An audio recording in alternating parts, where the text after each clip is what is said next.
Vicarious.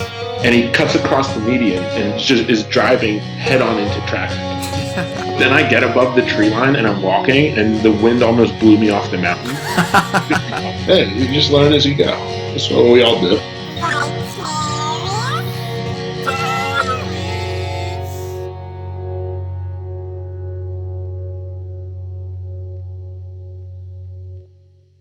Hello, hello, aloha, namaste. Welcome to Vicarious Diaries. I'm Jeffosaurus Rex, your host. This travel podcast is all about journeys abroad and journeys within. As we share stories about our wonderful adventures, the most impactful stories tend to be the ones that follow us home. The moments that gave us new perspectives, new inspiration. Not everyone has the luxury of traveling this beautiful planet, so we will be the conduits and bring culture and creativity to you. Today's episode is an adventurous one and full of some good laughs. Colin Eli from Philadelphia, USA, is a friend I met couch surfing in Switzerland, and I was immediately drawn to his natural storytelling ability. I saw a mirror with our mutual and unconventional style of travel and wanted to know more about his adventures and misadventures as he journeyed across more than 25 countries in Europe. Colin is an artist who loves to express himself through photography, drawing, and writing. If you are watching the video version, you will see a progress montage of a drawing of some Turkish coins that he's really proud of. Or you can fly over to colineli.com, and he has many beautiful paintings and hand-drawn portraits, as well as a collection of worldly photographs and his travel blog. Today, we get to open up Colin's backpack, stories of chasing the Tour de France, driving without rules in India, and countless new friendships in Europe. Grab your passport and boarding pass and let's go. I like your map. Yeah, thanks. I printed it out, and I wanted people to like my guitar.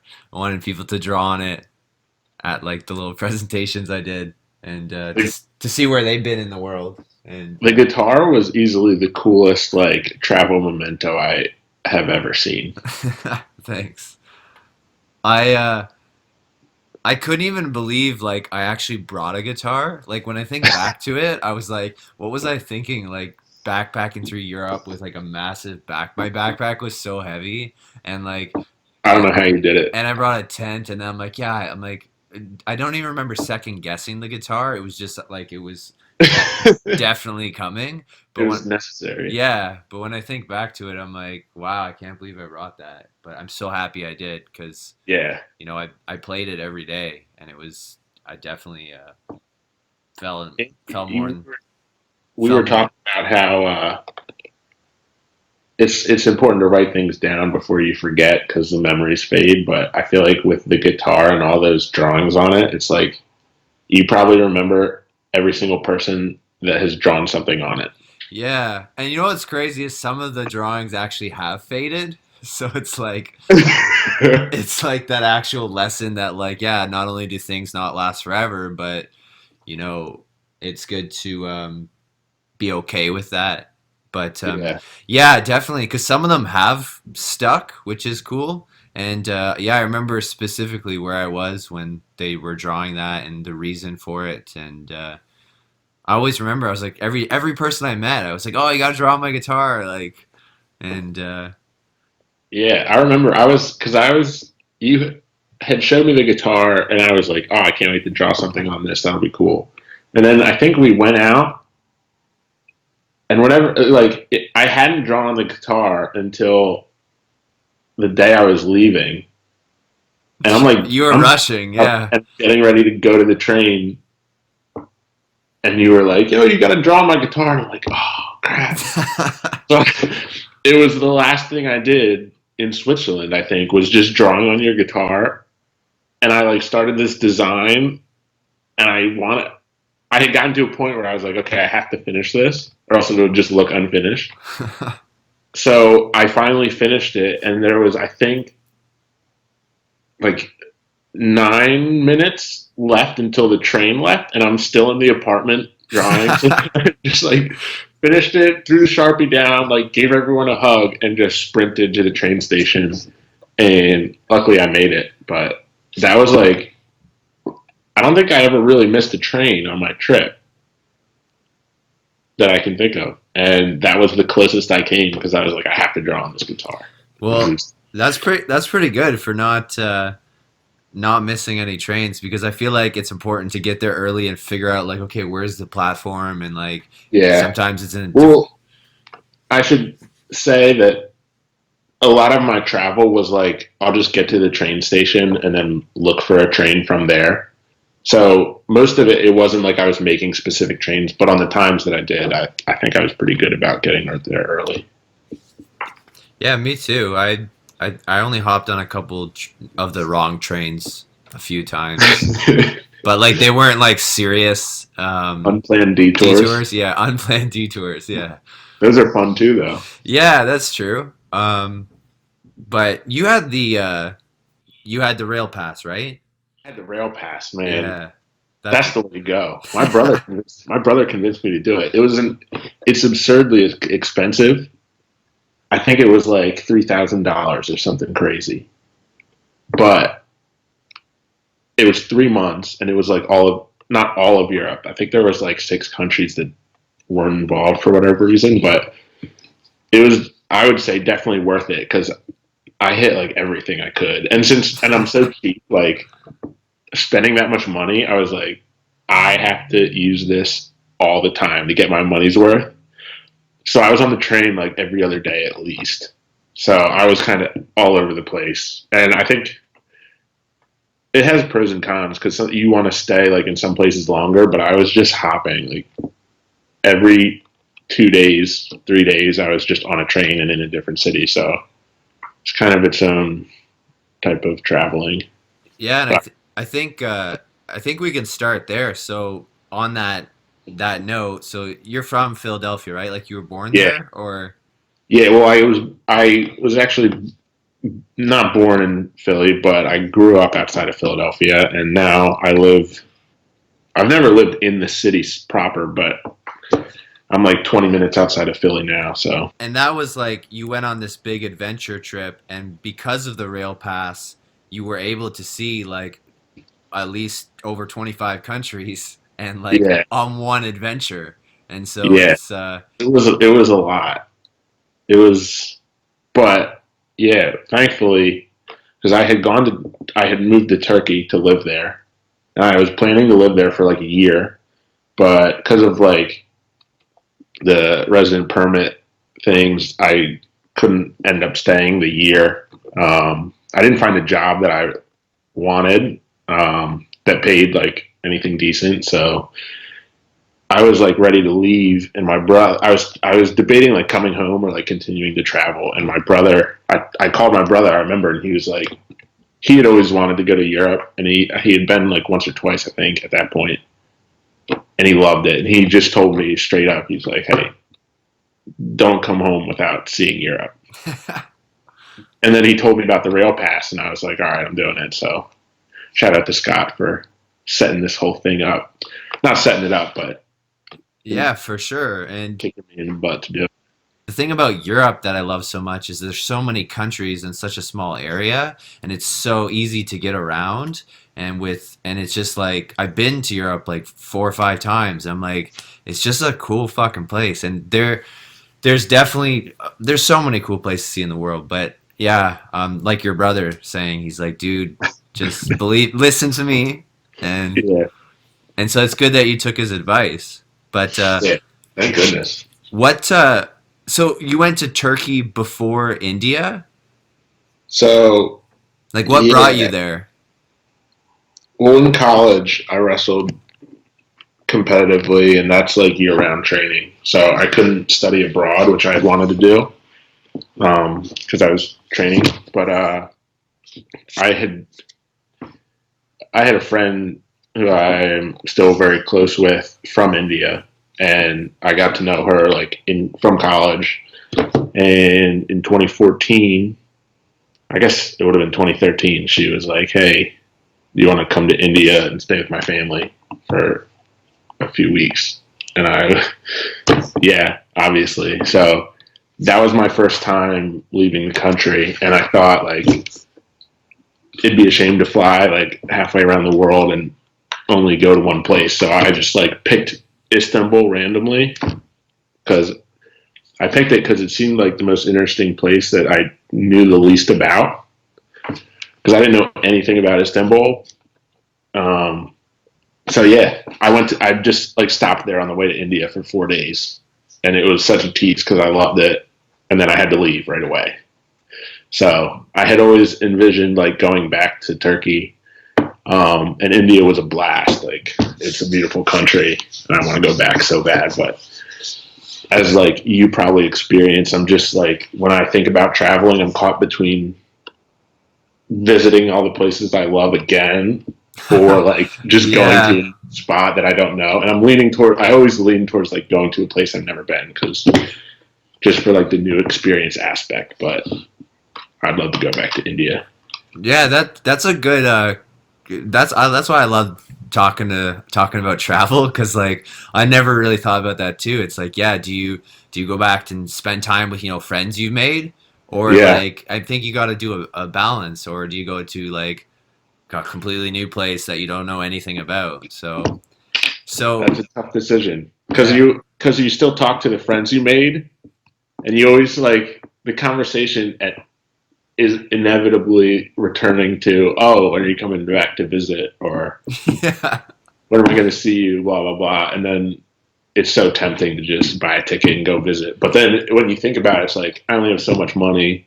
If I'm going to buy a ticket to go, like, you know, back on the other side of the world, I still want to see a place I've never been to. So Right. it's like I think maybe the answer to that, which I've thought about, is I've told some of my friends overseas that I'm like, maybe we should meet in a new place together and like yep, do some sort of traveling together, or like do like a project in a new country where we're like helping other people or whatever, and like that would be a cool place. We're both meeting in a foreign country, but yeah, so I think that's kind of what I'm leaning towards too. And that's a good call.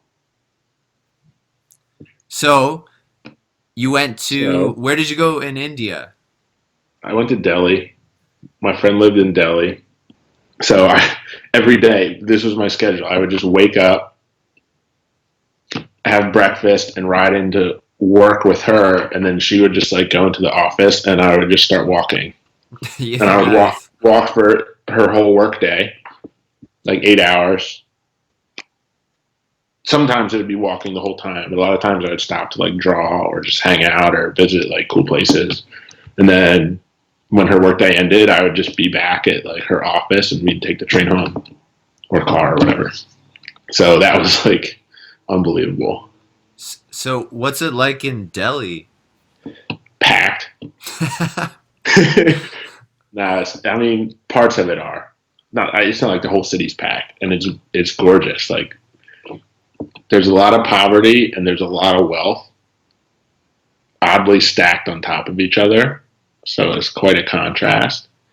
But the city, you can tell, like takes care of its like public spaces.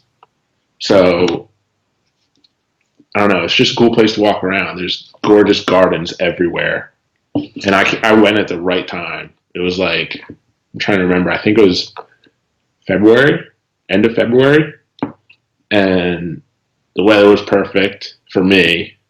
It was probably like winter for them. Felt like, but I was t-shirt and shorts every day and comfortable. Towards the end, it like got kind of hot, but I don't know. For someone from Philadelphia, it was comfortable. Although I got scolded by her mom because I woke up one day and I like it was probably 80 degrees out Fahrenheit, I don't know what that is Celsius, but it was like warm to me. Right, Or right. 75 maybe. Like a little above room temperature. And I had a t-shirt on and like gym shorts because it's just comfy clothes to walk in. Yeah. And she was like, "You can't go out in that. You have to put a jacket on," or like blah blah blah. And I'm like, "No, like, I'm sweating in this." But you walk around and all the guys are wearing like long sleeve shirts, like dress shirts, Right. slacks, and like a sweater vest. And I'm sweating in a t-shirt. I'm like, I don't know, just gotta be used to it, I guess. But Yeah, definitely. Like if you live in that kind of environment where it is warm for the majority of the year, yeah, you definitely your body adapts to it. And but that's yeah, funny. That's such a mom thing to say too. it was. And also they have. I've heard of it before, but they take it seriously in India, where you can't walk on the floor barefoot because they think you'll get sick. And I thought it was just like kind of like an old wives' tale kind of thing over there. But her cousin was a doctor, and he was like 28, and he came over to the house, and he told me the same thing. He's like, "Oh, you have to have something on your feet, or you'll get sick." Okay. Which is funny because like I grew up walking around my house barefoot, so it was just like little cultural things you find that are. Yeah, maybe like yeah, like so walking inside the house. They Yeah, have, just walking around the they house have because like slippers and stuff. they have tile floors, and I guess the floors feel cold to them, but I guess like they think I'll get sick because I'm walking around on the tile floors barefoot, but Or it like just seems like normal to me. or your feet are like getting dirty and then you're like going to bed and the dirt's like getting in your bed. Like I don't know. I guess that's Maybe they thought I was unclean. so Their apartment was like meticulous though. They have like a cleaning lady, and there's like the whole place was super clean. The whole outside is dusty, but the inside is like spotless. I read in your blog like you kept referring to I guess the mom as auntie, Yeah. and I was just wondering if you could tell me what you meant, like what talk about that. So it's just like a sign of respect for pretty much any elder. So anyone that's like a generation above you, or even just older than you, is either auntie or uncle. Okay. So like all your friends' parents, you would refer to as auntie or uncle. That's And I'm not sure if it. I think it applies to strangers too. It's been a while, yeah. but yeah, you're pretty safe. Like just calling because if you don't know their name, especially, then it's safe to say one of the two, depending on their gender. Yeah, and I know a lady from Guyana. She lives across the street from my grandma and their friends, and every time she comes over, she always calls my grandma mum, and that's what I thought about when I was reading your blog. So I think it's like the similar thing, the respect thing, where Yeah, it's um, interesting. yeah, and I think that's cool though. Like it's kind of like yeah, not calling an elder by like their first name, like when you're younger. Yeah, yeah. So or Yeah. teachers, like I'm still. Did you go through that phase where you're like you become an adult and you refer to other adults by their first name, but you still don't know what to say to your friend's parents? Like I still will say like Mr. Scott or whatever, even though just because like that's how I grew up. Like when you know them your whole life, yeah, you've been calling them that. yeah. I guess I don't see a lot of my my friends' parents, but that's a good point. I'm gonna start. I like It's funny though yeah. because sometimes like I've run into friends' parents, and I know like one or two times I'm 27 now, but this was more when I was like early mid 20s. A couple times I said, "Oh, hey, David," and I just felt so weird. Yeah, I'm like, "Oh, I don't think I can do you're that." like sorry, Mr. Wilson. Yeah, yeah. That's interesting.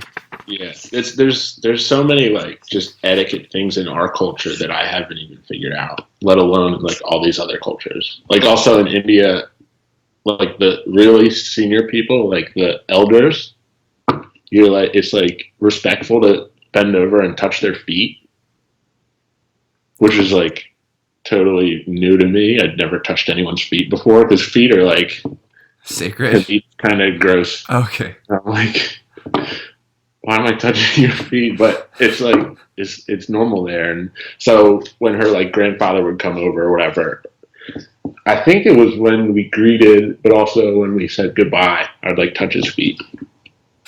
Okay. That's interesting. And then when I wrestled over there, it was like the guru, who's the coach. I like touched his feet too.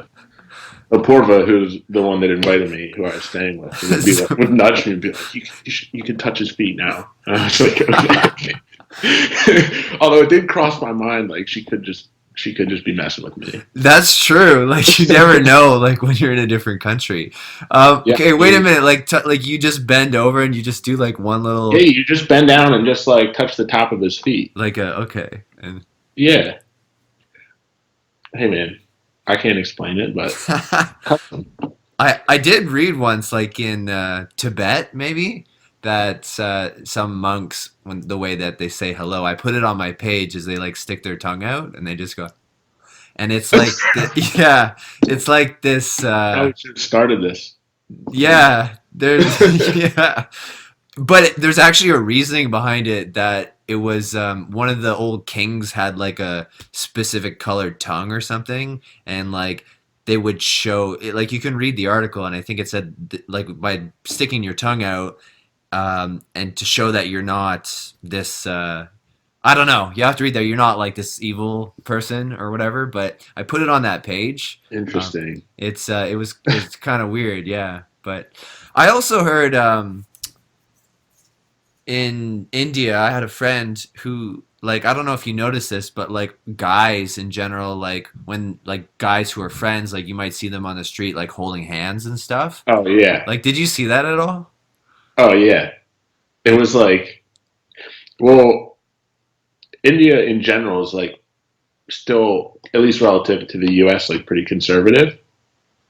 Um, like there's not a lot of out gay people from what I could tell. Okay. But the first time I saw it, I think I was with Porva, and I saw two guys like walking down the street holding hands, and I made a comment to her. I was like, "Wow, I didn't think like people would be this open about it, like in Delhi." Yeah. And she was like, because I just assumed they were gay. It was like two guys holding hands, and then she was like, "No, like friends just do that." Oh, and not only that, it was like also interesting the way they did it, because like a lot of times it wasn't like normal hand holding. Someone would just be like holding onto someone's pinky, or they'd be like just be walking down the street with the, like locked pinkies. It was interesting, but Yeah. like the first time I saw it, I'm like, oh wow, this gay couple is like really confident in the traditional kind of area, Yeah. which like I was like, wow, they're kind of brave, I guess. But no, that's just like that's the norm for like guy friends. Yeah, that's cool because it's like it's so different than Yeah, any like I feel like he told me, yeah, there might be like a chain sometimes. There'd be like three or four of them. They're like all holding hands. I don't you I can't probably remember if I saw a chain or not, but maybe at like the beach or something, but like but I definitely saw it. Like it's very common to the point where it's like not even you don't really notice anymore because you just get used to it. that's cool, yeah. Um so India was like normally people maybe don't want to go to India because there is a lot of poverty. Like what was that like to you? Do you feel like Um, it takes some getting used to because the whole caste system, where it's like very stratified, like socioeconomic classes. They say that like it doesn't exist anymore. We did away with the caste system, but it's still like it's there. You can tell. And the one, I mean, there's homeless people everywhere. There's beggars everywhere. There's people selling like a lot of kids, especially like it's hard not to notice the kids, Right. obviously, but like little girls who are maybe 3 or 4 will run up to you and like tug on your hand and try to sell you like those little plastic packs of tissues or like whatever. I mean, it takes some getting used to, but the strangest moment for me was, I guess, the rickshaw drivers. They're like in the service industry. They pedal bikes that like with the benches on the back. If your viewers know what a rickshaw is, probably. Um, they're like pretty in the lowest caste. Um, it was interesting because I love cycling, and I hadn't been on a bike like the whole time I was there, and we had on the way on the train back from her work, which we took almost every day. We'd get out at the train station and hire a rickshaw driver to like bike us back to the house. Um, and there was one guy there who like was kind of the regular, like a Porva. He would pick up a Porva every day, so she kind of knew him, and they had a relationship. And we were talking, and I'm thinking like, I kind of want to drive a rickshaw. Like, can I'm in the back, and I'm asking her like, do you think he would let me like pedal it for a few blocks or like one of the runs? Because I just wanted to like try it out. And she was like, yeah, like probably I could ask for you. And I was like, yeah, okay, like we'll just switch seats. I'll get on the bike and he can just sit back here with you and I'll pedal both of you like to the apartment just for the kicks. And she was like, no, he wouldn't do that. And I'm like, what? And my friend is from like one of the upper echelons, I guess, in the what used to be the caste system. And she said, like, very matter of factly, like, no, like, I don't think he would do that. And it kind of struck her too because she had never thought about it. But she said to me, she was like, he wouldn't sit next to me because there's just like a unwritten divide there where he like wouldn't presume to sit on the same seat as her, which was like, I don't know, kind of jarring, I guess, in a subtle way. But I didn't like. I ended up not riding the rickshaw because I didn't want to put him in like an awkward Right, position, right. so, like uncomfortable. So I never ended up asking. But it was like the whole rest of the ride home. I'm like, this is kind of fucked up. You can edit that out. Yeah, I think I swore already too, but that's interesting. I never thought about that. I know my parents have like told me that when they were growing up, that when they used to take the city bus and stuff, and there would be different classes. Like I feel like the blacks would have to sit at the back of the bus, and like there's different. Although the back of the bus is always like the coolest part of the bus. I remember going on the school bus and like the backs where like the cool kids sat. Yeah, But 4-year-old me had trouble with that too. what? Learning about civil rights when you're like a toddler or Yeah. like early in school. Because the first time I heard about Rosa Parks and like her movement was like sitting at the back or sitting at the front, and they told her to sit at the back and she wouldn't. And then my like little child brain was like, "Oh, but the cool people sit at the back of the bus." Yeah. Same. Yeah, I know. That's interesting. That's a big. I don't know what to say to that, but yeah, No, there's still a lot of racial inequality and things there. I mean, that's everywhere. You find that everywhere, but like,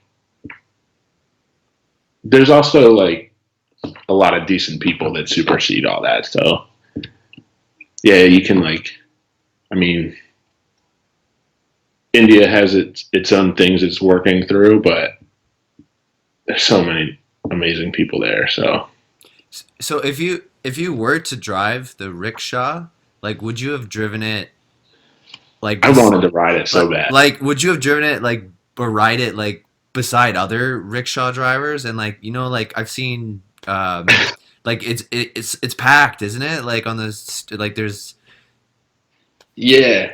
I mean, depending on where you go, like some of the main roads are packed, but some of the side streets, like I think it would have been fine. If I had gone on the main roads, it would have been scary. We got right. in an auto. The driving there is nuts. It's like That's what I mean. Yeah, if you were to it's very organic. Like the drivers, the cars on the road. In the U.S., it's all very structured and rigid. Like you stop on the red, you go on the green, and like the red and green, I guess is like the stoplights are followed, but like lanes and signaling, like there's none of that. They have lanes painted on the road, but no one, you wouldn't know it by looking at the traffic patterns because everyone just goes where they please. It's like the cars move like the same way pedestrians walk on a crowded sidewalk. Like if there's space, you just go to it, and the people honk all the time. yeah. It's like where I'm from, if someone honks at you, you know they're pissed off. Yeah. It's like you either messed up or they messed up and they're angry about it. Like there's like tension in a honk here. Oh yeah, here too for sure. Over there, it's just like, okay, I'm coming up on your left. Or something. Yeah. It's more of just like sonar because everyone's honking and no one checks their mirrors. They just go for it. Yeah. And you better hope someone honks if they're going for the same spot, or else you'll crash. But I was in an auto, so they call them autos, or like a tuk-tuk, I guess they call them in I think Southeast Asia. Like Thailand, yeah, tuk tuk, Yeah, yeah. they're just like the little pods. They're auto rickshaws is what auto is short for. But we took one of those, and the guy was the driver. I guess was not satisfied with the speed of the traffic we were in, so he cut across to the. This was on like a big road, like 3 lanes on each side, and he cuts across the median and just is driving head on into traffic. And we're in the back, like we're on the wrong side of the road. And I think he could tell that I was like, "What are we doing?" He's like, "Oh, it's not much further." Yeah. So we'll be fine. He's honestly, he's dodging cars that are coming at us, and then we go maybe like 100 yards, and then turn off into a side road. And I was like, "Oh my gosh, I'm gonna die." I think a good word for that is organic, and you got to watch the show Departures. And there's an episode where they go to India, and he has the same expression that you just said, like he's in one of those cars and like the noise and honking, and he's like, I don't know how I didn't die today. Like I was just. I tried driving. You did? I did. It was terrifying, and I think I'm a decent driver, but it was the most stressful. Other than maybe my first time actually on the road behind a wheel, it was the most stressful I'd ever been driving. Or like when my mom is in the car with me because she stresses me out when I drive also. But like Apoorva let me drive. She said, "Oh, do you want to try driving?" And this was probably really stupid on her part, but she just gave me the keys and was like, "Give it a shot." and I pull out and I'm on the main road and I'm thinking, okay, what is everyone doing around me? It was bonkers. And I drove maybe a half mile and I pulled off and I was like, "Nah, you got this." Because I'm like, this is going to end in a crash because I don't know what in the US and like, I guess other places, what all the other drivers are about to do because there's lanes, there's signals, there's turn signals. It's like, you could pretty much do it blindfolded. It's so easy. You just don't know what's about to happen. You just drive, and you're just ready the whole time. And yeah, it's all action time.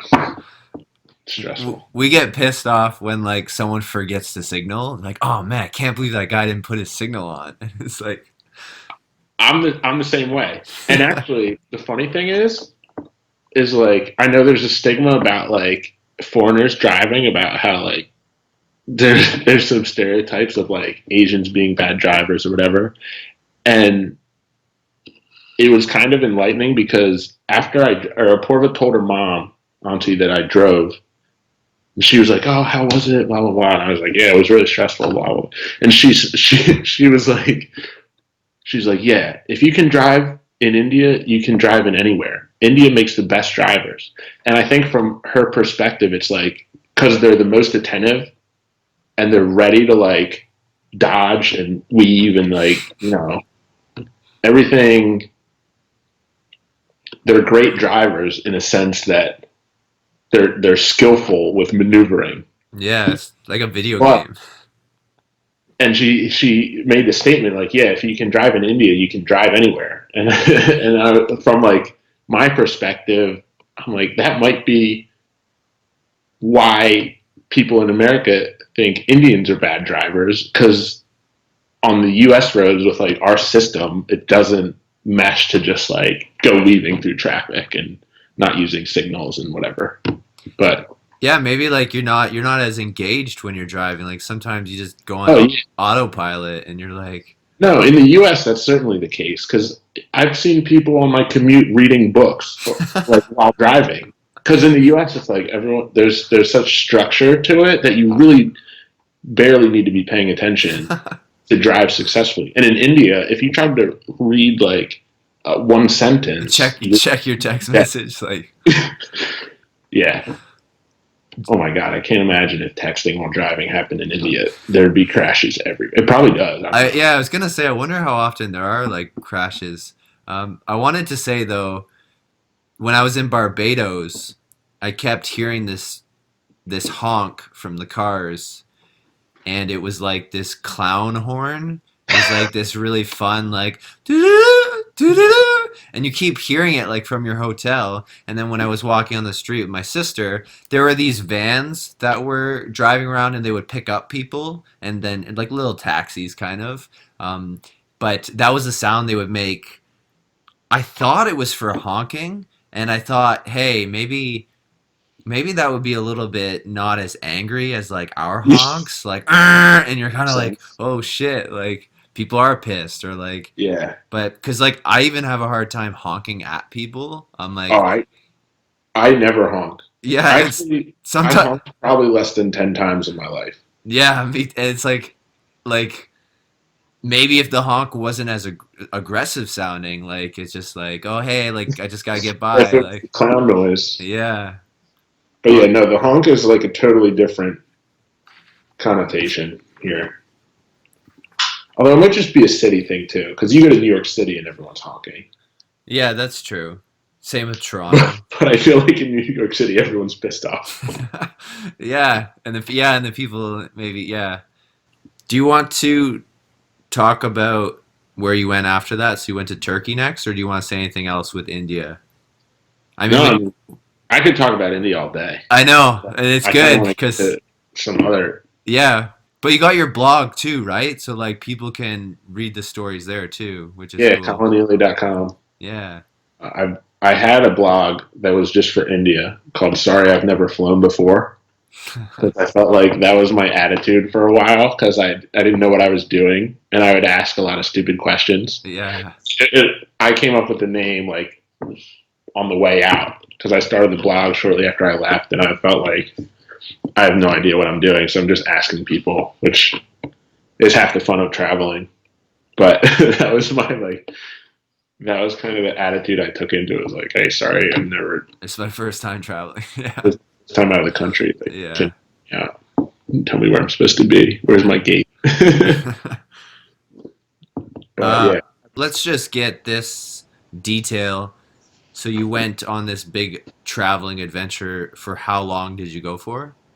it ended up being like 7 months, almost 7 months. And But what? how many photographs did you take in 7 months? So I took a lot of photos because I had gotten into photography like before going on this trip, and yeah, I ended up taking. My first estimate was high. It was only like 20,000. At first, I thought it was 30,000. But if you count the photos on my phone, it might approach like 25. But it was it wasn't enough. I wish I had taken more. Yeah. Even though I'm still going, it's like it's 2 years later, and I'm still going through photos and like seeing photos I don't remember taking or haven't even like looked at yet. You know what? Still traveling in my mind. Yeah. As much as I always crack that joke, I remember a few years ago, and I was looking at my dad's music in his when he was transferring all his records to his computer, and he literally had 80,000 songs, and I was like, Dad, how could you have that many songs? Like, that's too many songs. But I had 6,000 on my computer, and I thought this is absurd. yeah, and 80,000, wow. I probably have like about 3,000 or something. And but I guess like when as you grow older, like you accumulate a lot. And he Yeah, he did say something cool like, and I've started noticing this too, where you won't hear a song or a photograph for a really long time, and it will come on, and like whether it'll spark a memory or like you said, like some of the photographs you take, like they're kind of still traveling, like until you discover yeah, them. But the cool thing about the photographs, and as big of a passion that is for you, is I think, not saying you're behind a screen too much, but I think it almost sounds like you can appreciate, um, not more than others, but you are definitely noticing a lot of the scenery, and like you're taking these photos yeah, because like you are in love with like a lot of the things you're seeing. And like I talked about this on the other episode where I noticed myself, like I miss things sometimes. I'm not looking at the yeah. details. That's why you took so many photos, because you're seeing details around you, and where a lot of people miss. And Yeah, I mean, I've spent like my whole life drawing, which I think helped a lot with traveling because when you draw, you're forced to focus on the details. right. So like, I'll go to a place. Oh, that was like one of my hobbies. Traveling still is. Is like if I have time, I'll just sit. I'll just find a cool place and I'll sit and I'll draw. And you just pick up on so much more, like detail wise in buildings and whatever. I mean, I draw architecture just because it doesn't move. I'd like to draw people, but when you sit in a public space, like no one is there long enough to draw, unless it's like a super quick sketch.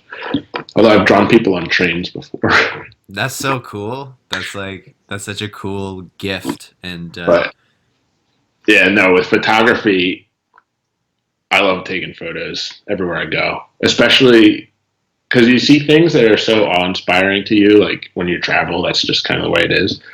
And I feel like with photography, it's just kind of a game to try to capture that, and you never fully do.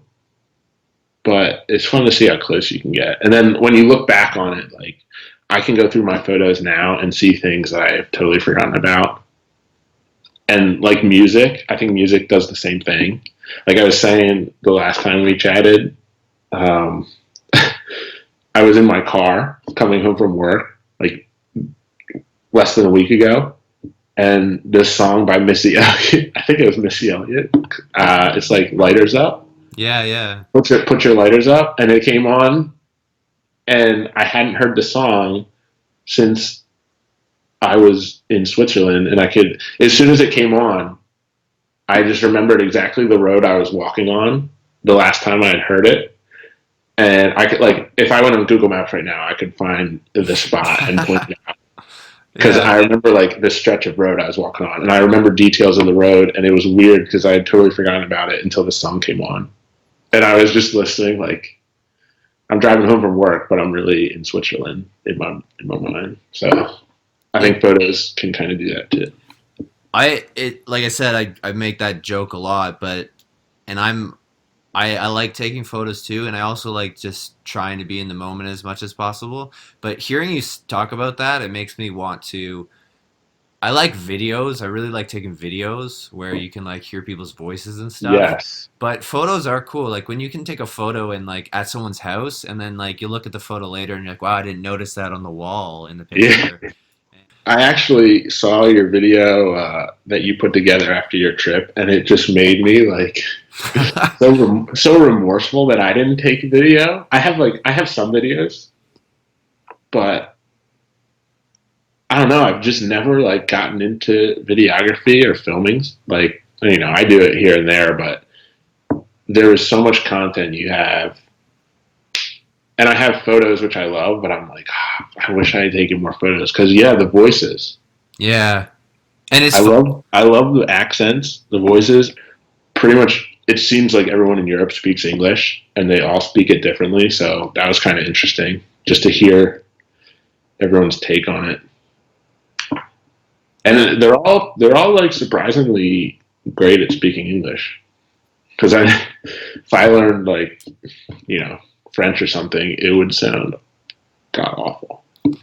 yeah. I was very impressed too with the amount of people who could speak English or more than that, and I'm the same way. I only speak English, and I think as a kid, they grow up learning it at an earlier age, but Yeah, it's admirable for sure. and some people, it's kind of now that I think about it, it's kind of funny that of all the countries in Europe where I've met people and like conversed with them in English, the hardest to understand is Scottish. Even Scottish, yeah, though it's Irish, English, they're, yeah, they're speaking English, but I like have a much easier time understanding someone from Germany yeah, or or Switzerland, like yeah, Bulgaria or like some random country because they learn English like modeling it after either American or British. right. Whereas Scottish has they've been speaking English so long, but it's like just branched off. But I like I met a good friend in the Manchester airport who actually I stayed with. That was like kind of another story. But my last like 5 hours in Europe were in the Manchester airport before I flew home. And I met a girl, Kirsty, who was on her way to Mexico to teach English for a year. And we hit it off, and she invited me to Mexico. So that was like what sparked my whole Mexico trip. And oh she's great, but I had more trouble like understanding what she was saying than like most of Europe. because she was from Scotland, She's Scottish, and like yeah, the accent is so different. and And and also, it's she's not just the accent; they have so much slang. It's like a slang heavy dialect. It's like worse than California because California has their own slang too, and Scottish people have like their whole own dialect with this accent is great. I think it's kind of funny to listen to, but it's like entertaining. And the one Scottish person I met is amazing. So only yeah, good things. Props to Scotland. yeah. Let's why don't you just go from there? So I know, like, wasn't trying to go chronologically, but um, I haven't been. yeah. So why don't you? Sure, because I saw on here, yeah, you went to Mexico. So I wasn't sure if that was a resort, but yes, you went to Mexico. Tell us about that trip, if you want. Yeah, sure. Mexico is awesome. A lot of cool people. Also colorful. The countries that I've stayed in have like oddly similar characteristics. Like India and Mexico, very different, but at the same time very similar because they're very colorful people. Like they just value like it's so vibrant everywhere you go. The buildings, um, not as much in India, but in Mexico the buildings are all super colorful. Like the clothing is all super colorful in both places, and this food is spicy as hell, and everyone is super friendly. So, Where did you go in Mexico? so Kirsty, who had invited me to visit, was staying in Leon, which is like central Mexico. I didn't see a beach the whole time I was there. We thought about going to the beach, but it's like a 6 hour drive, and I was only there for a week. Do they have a train there? Like, could you have taken a train? Uh, it's more buses. Buses, okay. And I'm sure they have trains too, but most people travel by bus, I think, for public distance transport. But I flew into Mexico City, was there for like 3 days. She said, this is a great thing about travelers is it's just a whole network. That's like the best thing about, I think, people who travel in general, is they're so helpful to other travelers. Yeah. So I Or met who have traveled and like yeah, yeah. like So if someone Kirsty, if sorry, but if someone like in Philadelphia like came to you and they're like, "Oh, like do you know where I can find this place or something?" And you're like, like you feel like yeah. obligated to help them because you're like, "I've been there." It's Like, just a willingness to help that I think is. I mean, you find that in a lot of like subcultures, but in traveling, it's especially apparent. Because Kirsty sent me. I told her, I'm like, oh, I'm flying into Mexico City, and she's in Leon, which is like hours away. But she was like, "Oh, I have a friend Jorge. He lives in. Has an apartment in Mexico City. Let me talk to him." And then the next day, she was like, "Hey, Jorge said you can stay with him. Let me give you his number. This is where he lives. Blah blah blah." And so I hung out with Jorge for like 3 days, and he was brilliant. He was a really nice guy.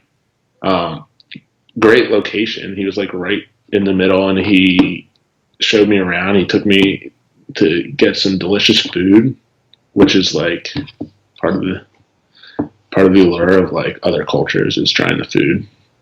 So I didn't die, thankfully, because my spice tolerance isn't as high as it was when I went to India. But no, that was great. So I stayed with Jorge for a few nights. Then I took a bus to Leon, visited Kirsty. We went. It was like near Guanajuato, or I guess Guanajuato is like a city and like a province or state. I guess it's a state there. So we visited like a few other cities, San Miguel de Allende, which is like one of the most beautiful cities in the world. Really cool place. Guanajuato is really cool. Leon, where she lives, beautiful also. So it was just like kind of paradise. And I feel like when Americans think of going to Mexico, it's like beach it up. But I did the opposite. And I had wanted to go to the beach. I'm not pretending like, oh no, that's just, it didn't work into the plans. But it was unbelievable. It was hot, but it was unbelievable. cool.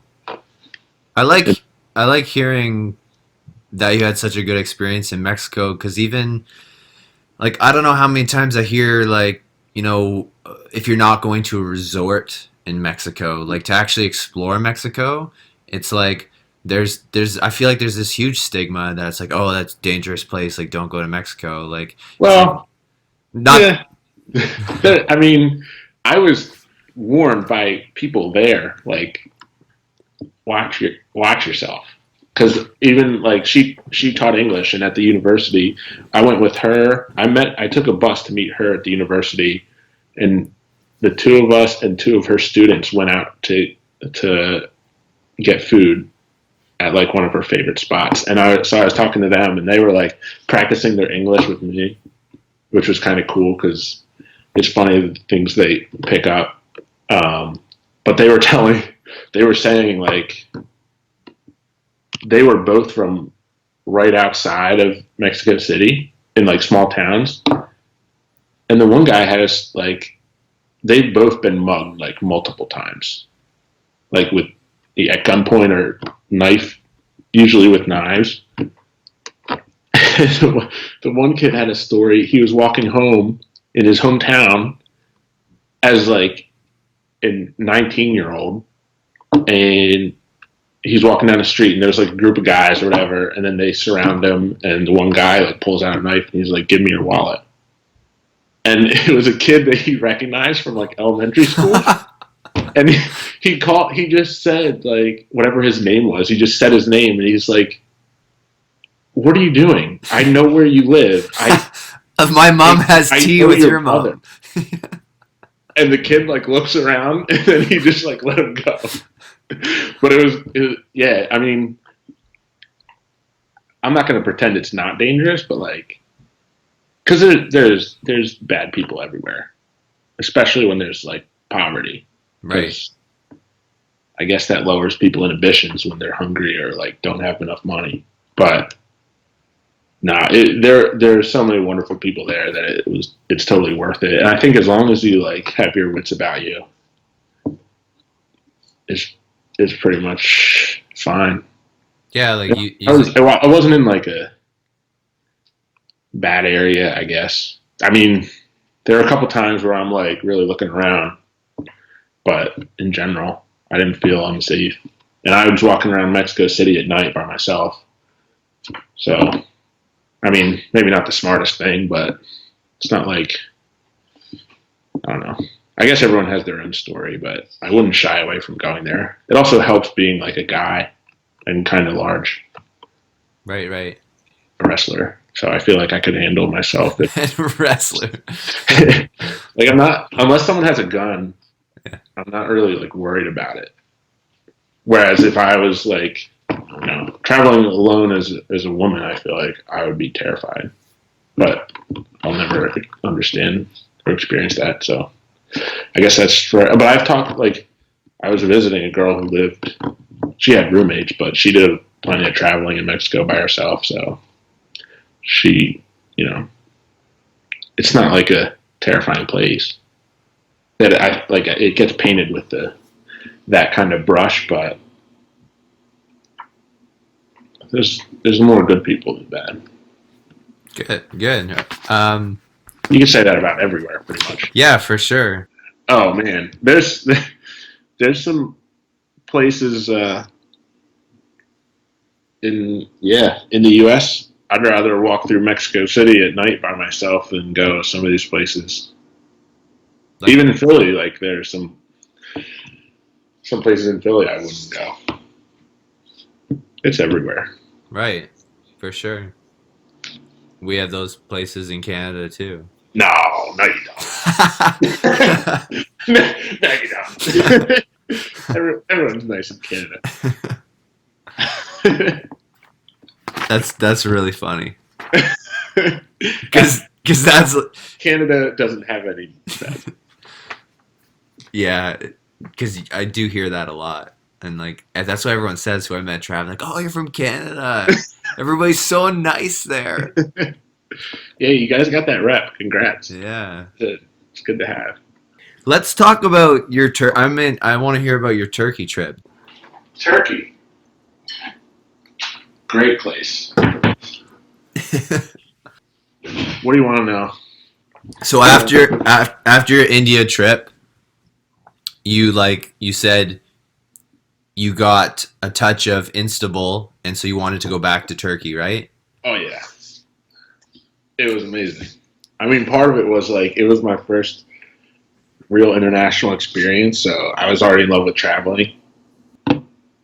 I didn't have I had a job, but I was thinking about leaving, and I was single, and I'm thinking to myself, like, I don't have a career that I want to stay in, and I don't have a girlfriend or like a serious relationship. So I need to see the world before one of those two things changes. Because in my mind, it's like the only justifiable reasons for not traveling, apart from not having enough money to do it, is a relationship or a career. Because if you don't have either of those that you're tied to, like, you can always get another job. Or another girlfriend. Or another girlfriend. I'm not sure, actually. I'm still waiting on that. But no, I wasn't tied down by either of those. So I was like, I got to do it now because I could meet someone tomorrow that I want to spend my life with. Right. At that point, it's like, I'm not going to want to leave for 7 months or a year to go see the world, like, because I'm going to be invested. And the same thing could happen with a career too. Like, if I had the job of my dreams, it's like, do I really want to leave this to go see the world? Like, maybe not. So what is the job of your dreams? Can that how about Turkey? Is that can that be I'm still figuring it out. can we is that like a physical thing? Like, can we figure out, could you see that? No. because that's important, right? If you don't know what the your dream job is, it's like how can that come to fruition, right? Like you Uh, at least have an idea that's of a what it is, great right? point. I think that's the I'm first trying to step. figure it out, but I'm not there yet. Okay, we can talk about that after. Let's talk about Turkey. Yeah. Turkey's great.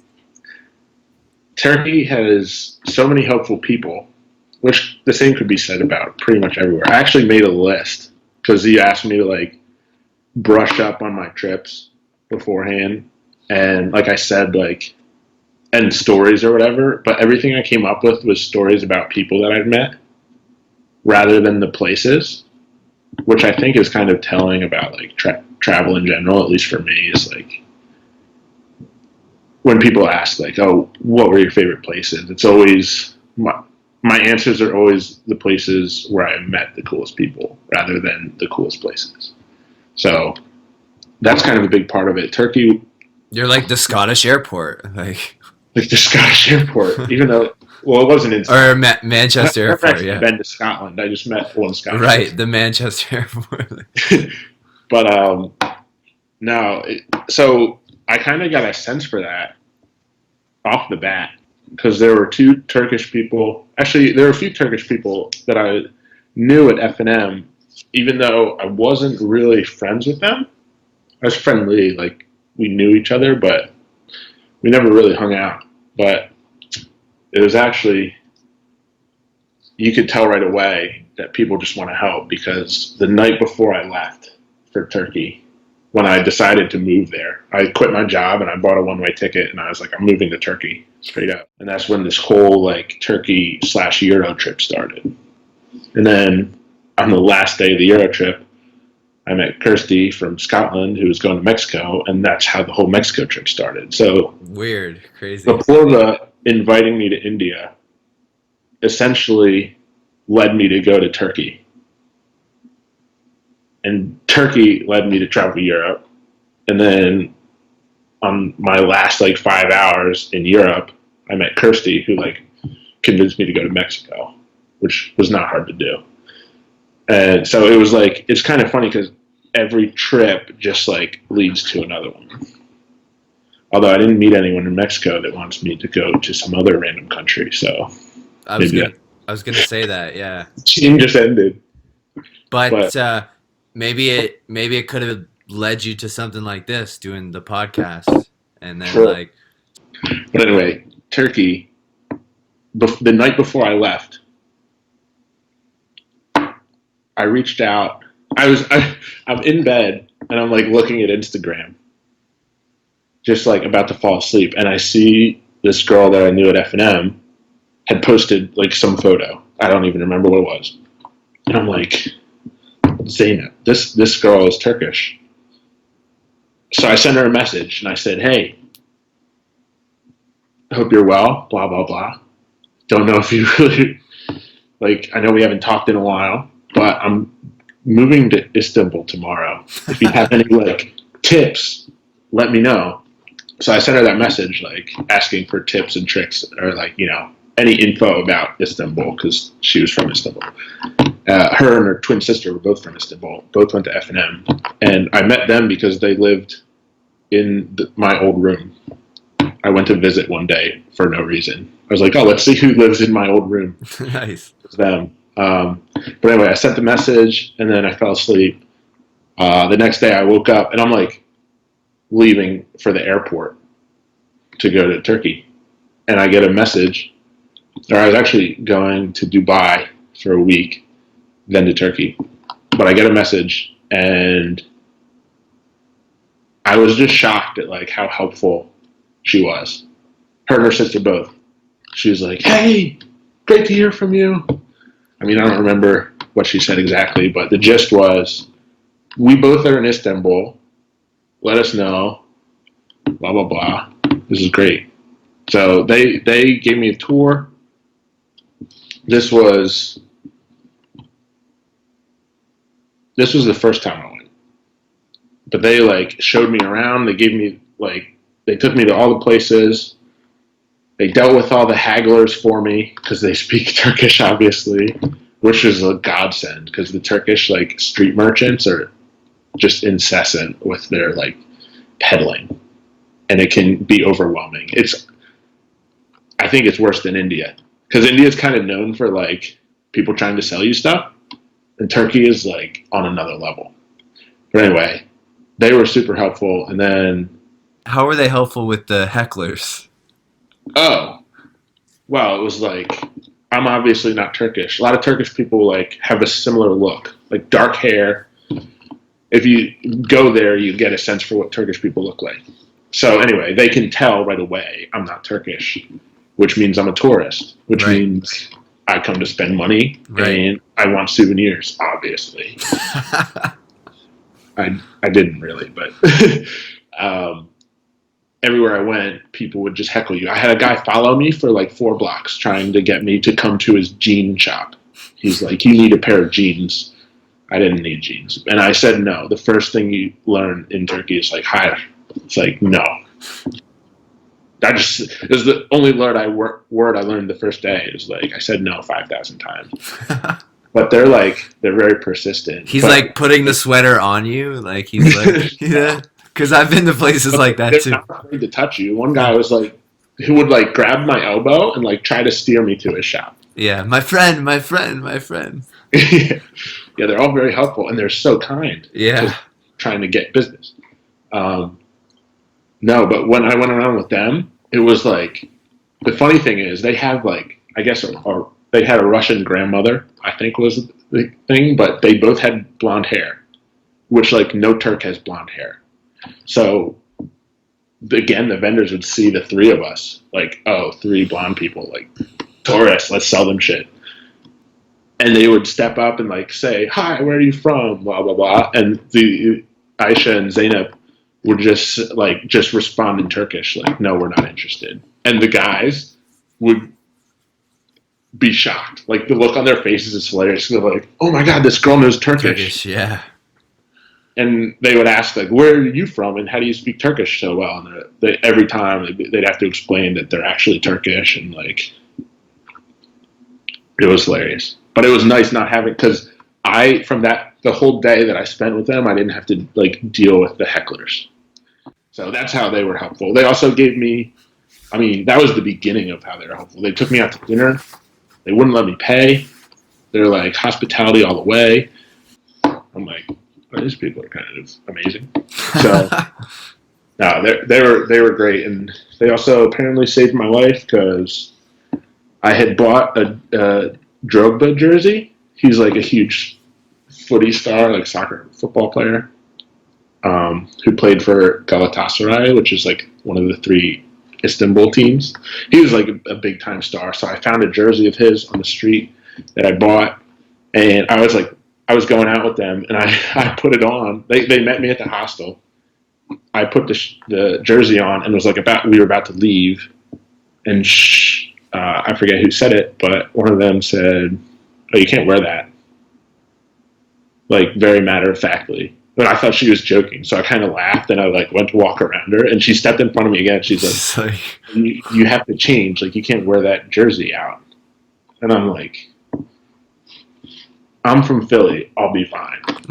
Not really from Philly. But they were like looking at me like, this guy doesn't know what he's getting himself into, kind of. And then, but they gave up. They were like, okay. So I took like 4 more steps, and then the guy who owned the hostel saw me and like jumped in front of the door, and he's like, you need a new shirt. And I'm like, are they serious right now? And the guy said, you're going to get stabbed.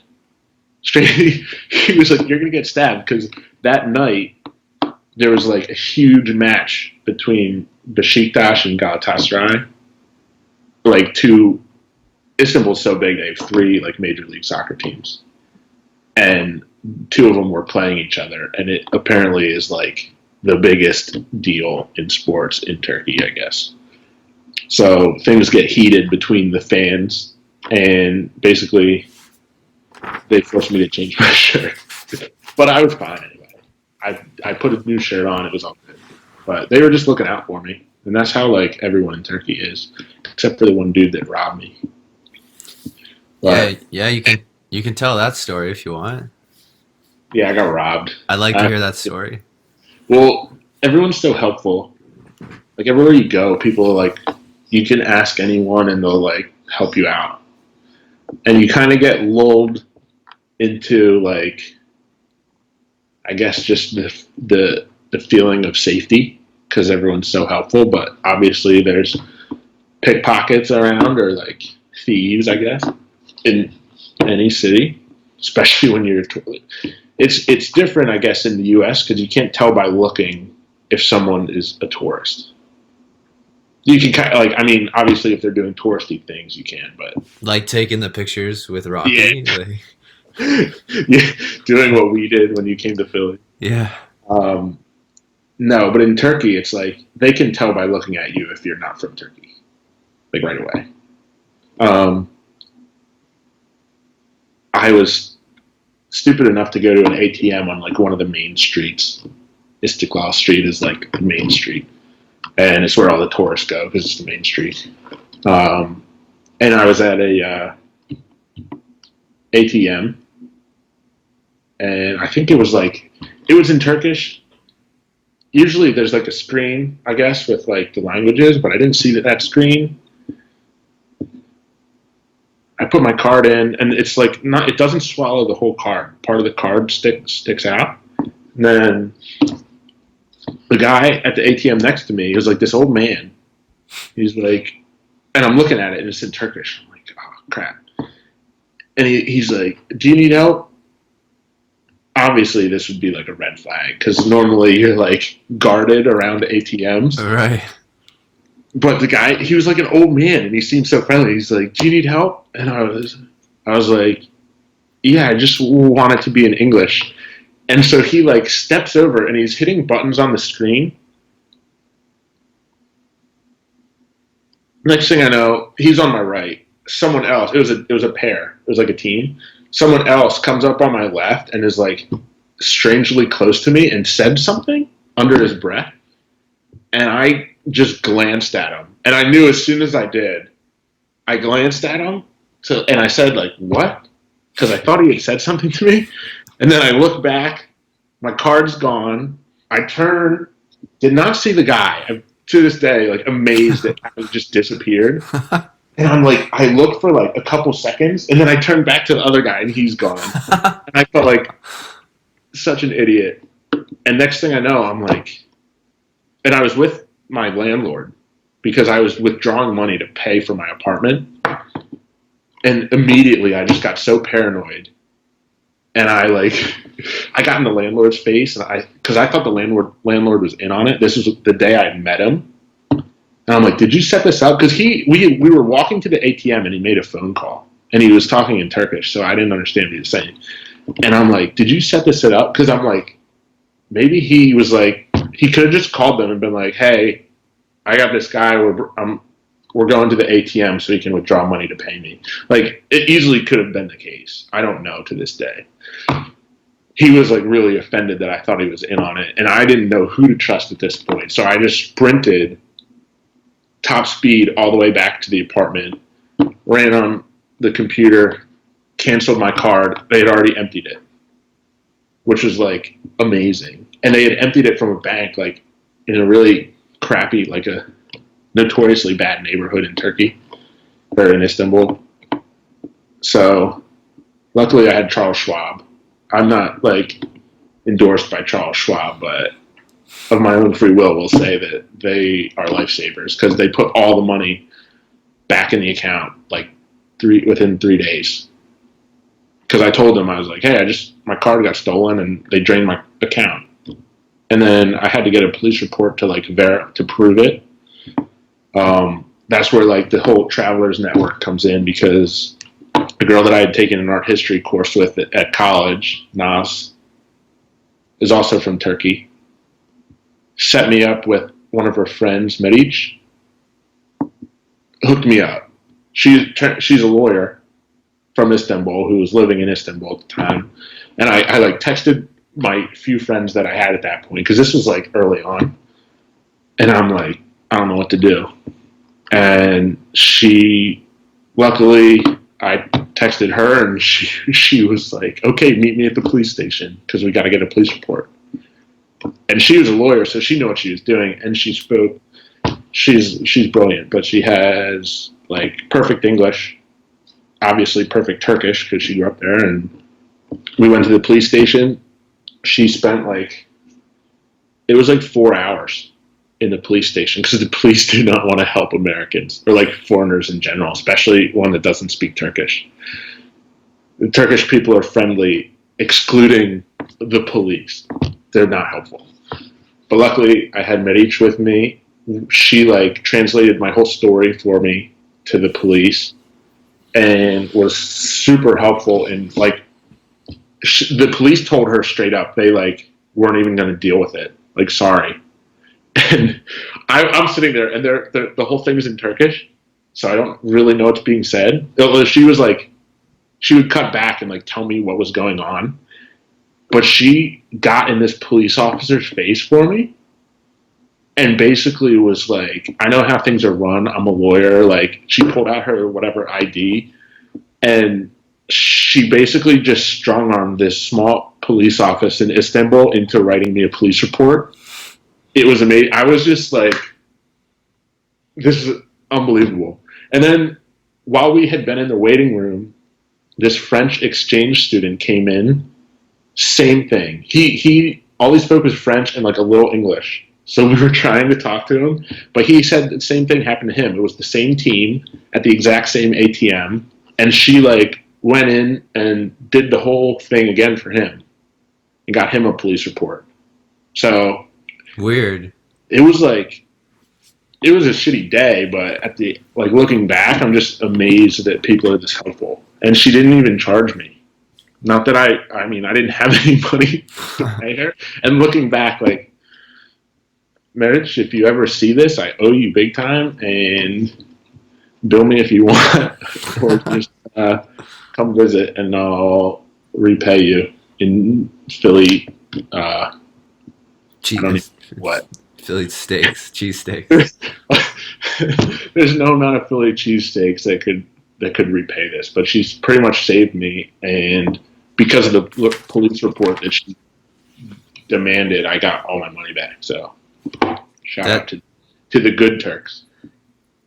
Yeah, I remember when you told me that story, and it just got me thinking to be more self-aware when I'm traveling, because I had nothing bad happen in regards to losing something. Yeah, knock on wood.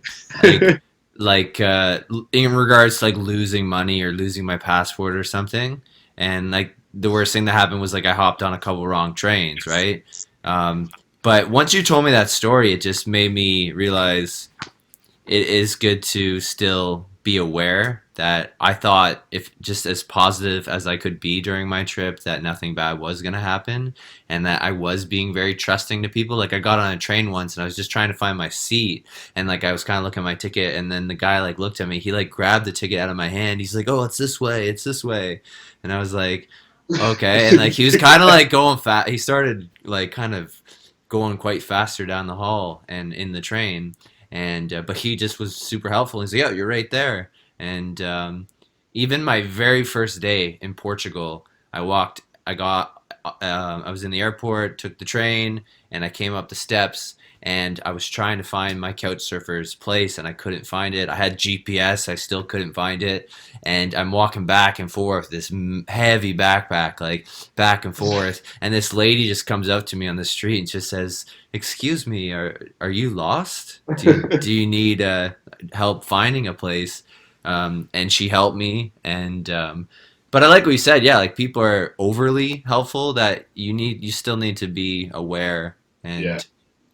But that sounded like a pretty smooth sneak attack, that they probably do that on a regular basis. Yeah, the one police officer, there was one lady officer who was if not helpful, she was at least nice, and she was, because I went in to tell my story, and we ran into this French college kid who had the same thing happen. I'm like, so it is a professional team, they do this regularly. And the lady said, yeah, someone came in with the exact same story a week ago. and all three were at that same ATM. And it's actually funny because I walk that street a lot, and some days I would just like stop on the other side of the road and just watch the ATM because I never gave up like finding the guys. And some days, like when I didn't have anything to do, I would like, if I was walking down the street, I would just stop for like 10 minutes and post up like on the opposite side of the street and just see if like anyone tried anything at that ATM because it's be like a regular thing. Like, how old was the guy? Oh, the main guy, the Yeah. first guy that offered to help me was probably like, I would say 60.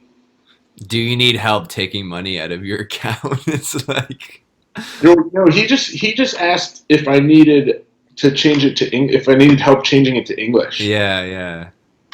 And then looking back on it, like most of them have the screen, like the first thing you see is Yeah, the language. So I'm wondering if the whole ATM is just rigged because they had my PIN number too, or else they wouldn't have been able to withdraw the money.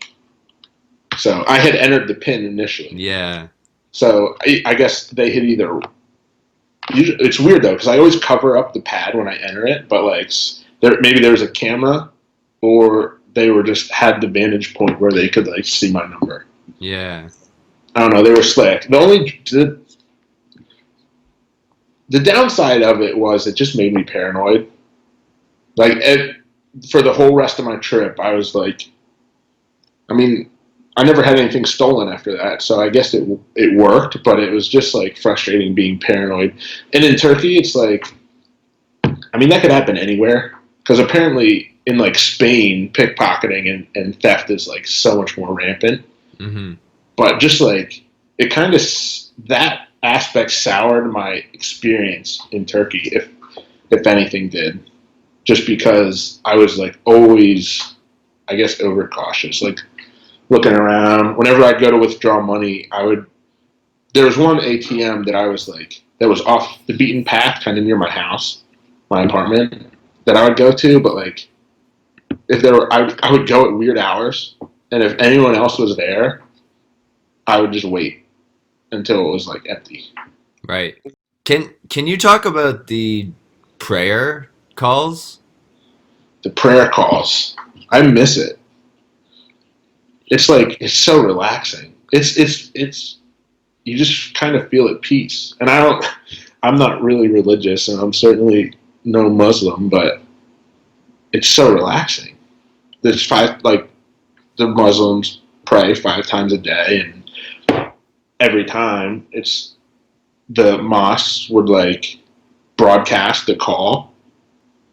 It's kind of like rhythmic, not a chant, but it's almost like a song. I don't really know how to describe it. You can Google it. It's on YouTube. But it's so peaceful. I remember one time I was walking back from partying, my first time in Istanbul, and I walked like 3 hours home because I walked all the way to a bridge that was closed to pedestrian traffic. So then I had to walk to another bridge. It was a nice walk, but it took like over 3 hours to get home. And I remember it was like 5:30 in the morning when I was on the same street as my hostel, and the call started. I don't really remember what time it was exactly, but it was like, I think it was before 6 a.m. And I just stood there and I'm like, this is beautiful. I wish I could just like hear this all the time. But it's 5 times a day. It's really cool. So what do you mean? What happens? So when the call is going on, like, do people stop what they're doing and like go down their knees and pray, or like what happens? Some do. I feel like Istanbul is not as religious as maybe like a more rural area, so it's not like the whole city stops. But some do. You see it sometimes, but I don't know. It's not like everything stops. Istanbul is such an international, like, metropolitan city that, like, yeah, it's still like predominantly Muslim, but there's people from all over. I wouldn't say it's like, I mean, they paint a picture that like the world stops and everyone starts praying, and like you see that to a small degree. But and the first time, I don't remember the first time I heard it, but that first time that sticks out when I was walking home and I heard the morning prayer call. It was like I was the only one there. I didn't see another soul because it was 5:30 in the morning, and it was like I wasn't near like a mosque. I was. It was from the Hagia Sophia, which is like a big tourist trap kind of. The mosque is like over 1,000 years old, and it's the biggest. It's huge. Right.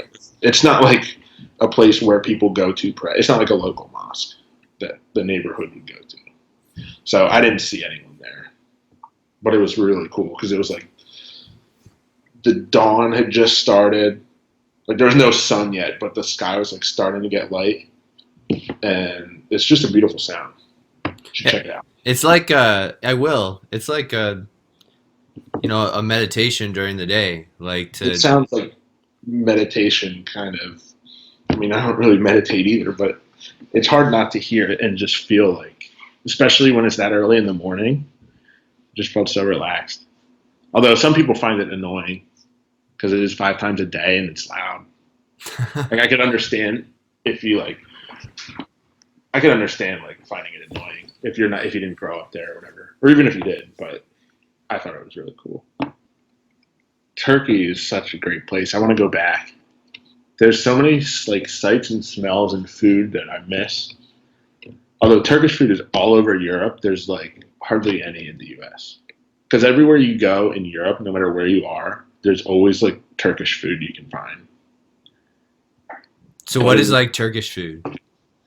Oh, doner kebab. It's like Doner, yeah, doner kebab. Yeah. There's it's so good. I want to go back. Manta. It's like I don't even know how to describe it.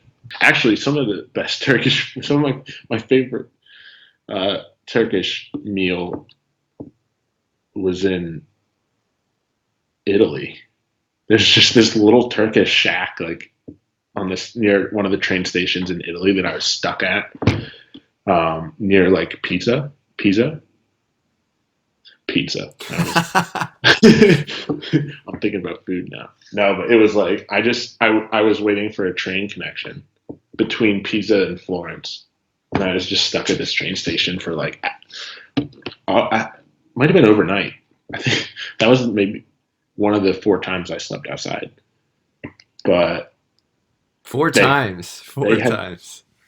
I think it was 4 times. Yeah, sometimes you're just homeless for a night, which makes for a better story than experience. But I think that's a really common theme in traveling with walking and the amount of walking that I've done traveling and you also is like, and then you kind of stop doing that as much when you come to your hometown. Like, oh yeah, I don't walk at all here. Yeah. Occasionally I'll go for walks in Philly. But I went to the party I went to last night is like 8 blocks away, and I drove. Because I'm a fat American. Like that's what we do. No, we get that rep, but like, no, seriously, I don't really walk much. But when I'm traveling, I could walk for 8 hours. Actually, this is kind of a funny segue. If you want to hear another story, of course. Like I haven't even asked you about Europe yet. Well, this next story involves walking, sleeping outside, and it's in Europe. So, okay, yeah, let's go for it. This was a story of like me checking off a bucket list item I've had my whole life. Okay, perfect. And it's in Europe, so my dad used to race like cycling, so we grew up cycling and watching the Tour de France and stuff. Always wanted to see it in person, and so early on in my trip, I didn't have a set itinerary, but I only had 2 dates set for the whole trip. It was July 14th to see the Tour de France in Mont Ventoux, which is like a famous mountain that they go up in the Tour de France. The course changes every year, but Mont Ventoux is like been in the Tour like a bunch, and it's just like an iconic mountaintop finish for one of the stages.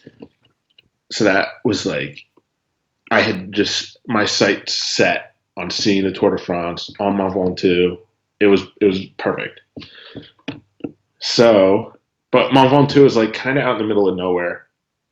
It's not like next to a city. And The best places. yeah, I didn't know how I was going to do it because the tour is a huge deal. Like they estimated that there was over 500,000 people on the mountain itself watching, like just along the road, 500,000 people watching the tour. Wow. And there's only two towns next to the mountain. It's like Bedouin, I guess. It's like Wouan, like the French. I don't know. It looks like Bedouin to me, but I don't know how to make French noises. So anyway, that was the one town. The other town, I forget, but all the hotels in the town were filled up because people book for the Tour de France a year in advance.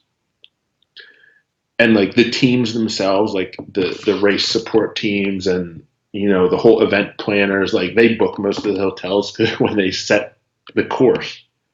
So there's no rooms. I found one room available and it was like almost 500 euros for like a tiny motel room.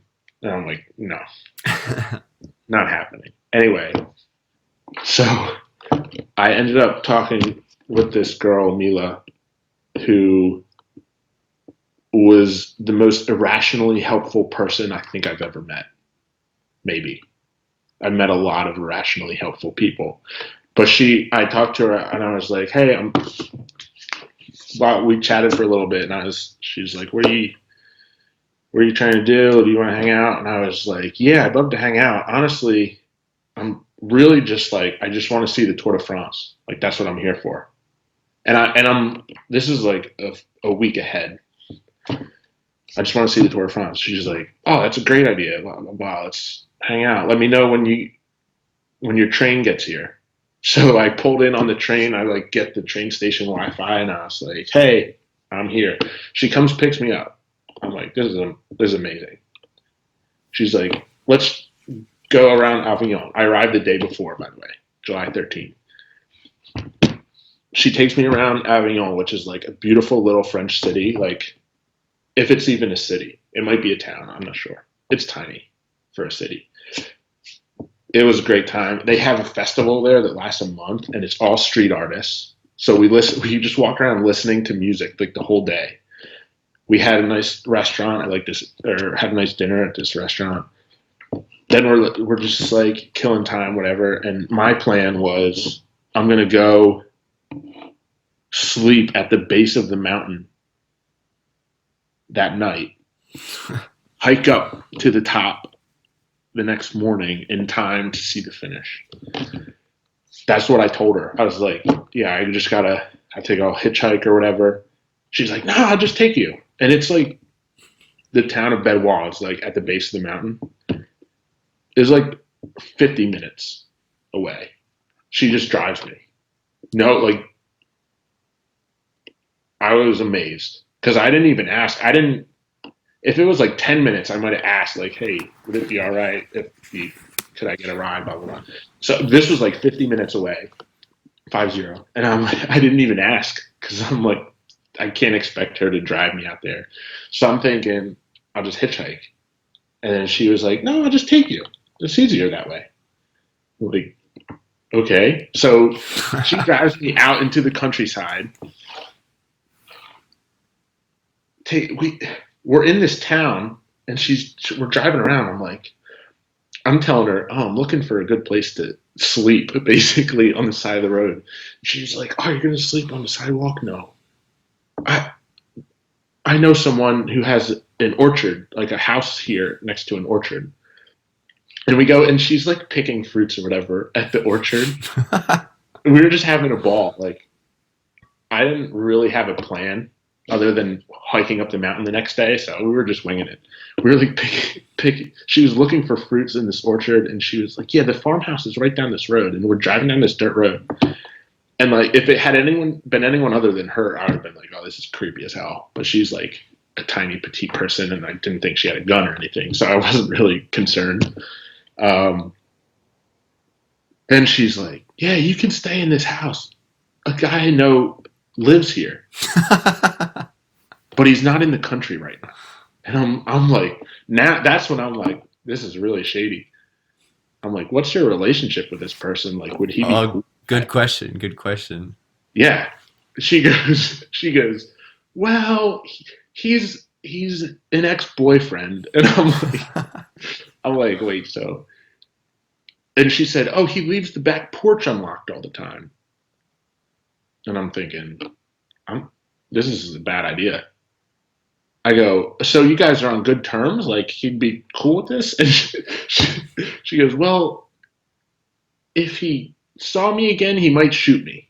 Oh my god. You'll be okay. And I'm thinking, no, I don't want to wake up to like a shotgun in my face.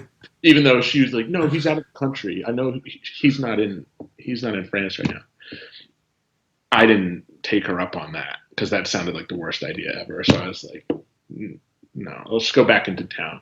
Because we start driving through the town again, and the road, the whole town, all the roads are lined with like cars and campers because people are staying. Like everyone's there for the race. It's dead because it's so late at night. Then we pass these people who are like clearly drunk walking up the side of the road, and I was like, they look lost. Should we give them a ride? And I was like half joking, and she just stops, throws it in reverse, backs up, rolls down her window, and she goes, do you guys need a ride? And I'm like, okay, I guess we're doing this. And they're Australians or New Zealanders. I think they're Australian. And they're like, yeah, we can't find our camper or RV or whatever. We call them campers. I don't know who calls them what. So they get in the car. There's three guys. They're like very drunk and in great spirits. And none of them are cycling fans, but they came to see the Tour de France. Okay. And we drive all over the place, like all the way up the road. The one guy's saying, yeah, it's right here. It's right up here. No, it's not. It's a little further. And we just kept going like this for like 4 miles. And then we get to a barricade where like, cause the course is barricaded off. And then this like security guard is like, no, you can't come up here. It's closed for the race. That was the next morning. So we turn around and we go back, and it turns out their RV had been like 50 yards from where we picked them up. Of course. And not only that, it was so obvious. There's a massive, massive Australian flag hanging on the side. It was like, guys, how did you miss this? He drove right by it, like maybe 20 seconds after we picked them up. But anyway, then they invited us in. They're like, oh, we have beers and stuff in the RV. You guys want to party? I mean, I wasn't drinking, but I'm like, yeah, let's do this. So we just hung out in the RV till like 2 a.m. And the one guy had a ukulele, and we were just like, they were pretty drunk. We were singing songs and having a great time and eating cheese. They had like a lot of cheese. And so that was like kind of the end of the night. Then we left. Me and Mila pulled out, and we start driving back into town. And I'm like, yeah, just leave me along the side of the road because I'll find a place to sleep. And then that'll be that. And I'm thinking, I have like my stuff in the back, my carry-on. And I get to thinking, I'm like, I'm not carrying this thing up the road. But I had spent like all day with her, and she seemed like very trustworthy. So I was like, could I have like all of your information and your address and phone number and like every way to contact you possible? I'm just going to leave my suitcase, my carry-on in your car. And she was like, okay. So this was, and I had gone from like the whole time being very cautious with my things and like super protective. But I was like dead set on seeing the tour, and I knew I wasn't carrying that thing all the way up the mountain. So she dropped me off, and I had in my notepad and in my phone like multiple copies and iterations of all of her info. But I just like waved goodbye, and she drove off with my carry-on of all my stuff. So all I had was my backpack with my camera Your passport? What? Your passport? Yeah, I had my passport, my camera, a jar of Nutella, and one water bottle. Man, I forgot you had that Nutella. That's hilarious. Yeah. Yeah, I ate so much Nutella that trip. But anyway, I found a spot on the sidewalk next to a well that had like an overhang. So I was under a roof and I just slept there. And then the next morning I woke up at like 8 and the town was buzzing because there's like it was dead when we were there the night before and it was like so many people. So and I remember it was funny. I stood up from behind this little well where I'd been sleeping on the sidewalk, and I just stood up, and these ladies like looked at me, like, where did he come from? But I had just woken up, and I was still like wiping the sleep out of my eyes, and then I just took off, and I'm like, all right, I gotta walk up this mountain now, and it was like, I think I ended up walking 44 kilometers that day. It was like 22 kilometers up the mountain, and another 22 back. So in miles, it's like 32, 31 miles. So it was like probably the most walking I've ever done in one day. And half of it was up a mountain. And it was a beautiful day. It was like gorgeous out. And I walk up and you're walking up with like hundreds of thousands of people because everyone in the town is just start walking up in the morning. And the race is like 100 miles or something. So the race doesn't even get there until like later in the day. So the whole morning, everyone's just migrating up the mountain. And I met some cool people on the walk up. There's like an iconic fan of the Tour de France who dresses up as the devil and like runs alongside the race. And I actually saw him. So I took a photo with him. That was cool. Because, it was like for a cycling fan, I guess. No one else probably has ever heard of this. But yeah, I made it.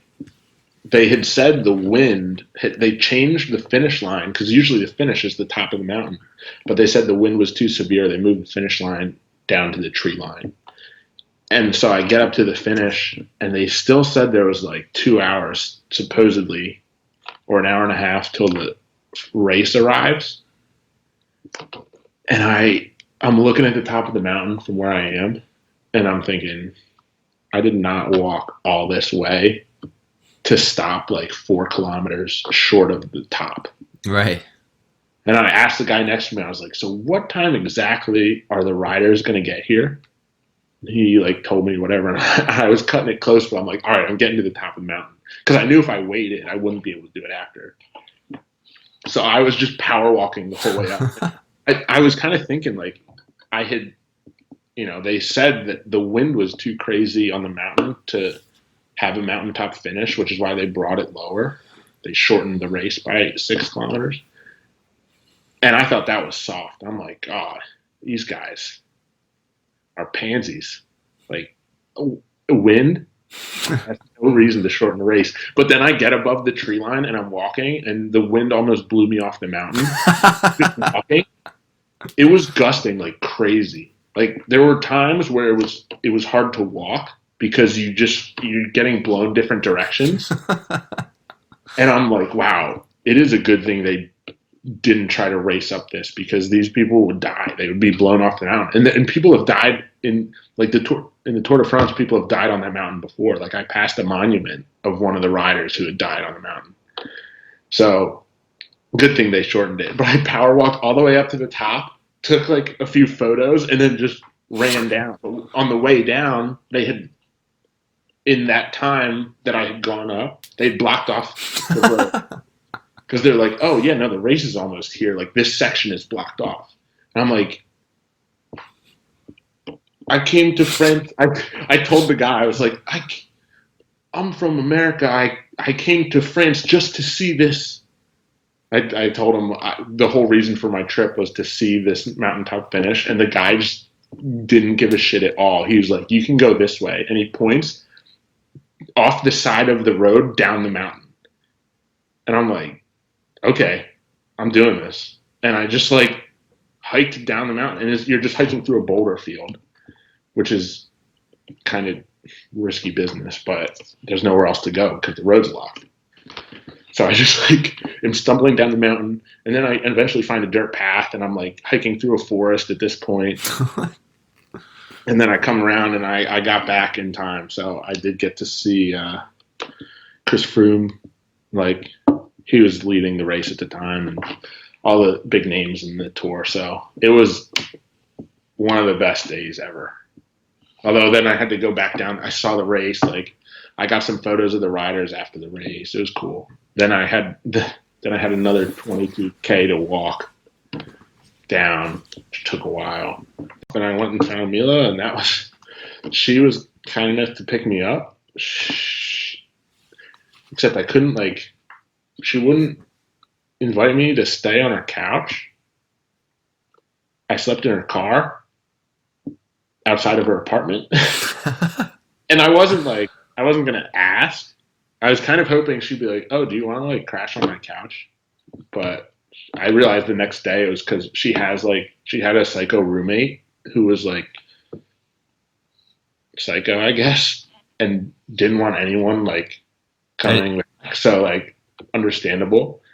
But I just passed out. She parks her car and goes in, and I passed out on the back seat. And then I woke up to her knocking on the door, and she unlocks the car, and she's like, "Do you want to come up?" And I'm like, "Yes," because I had walked like 30 miles the previous day. I was like, I smelled so bad.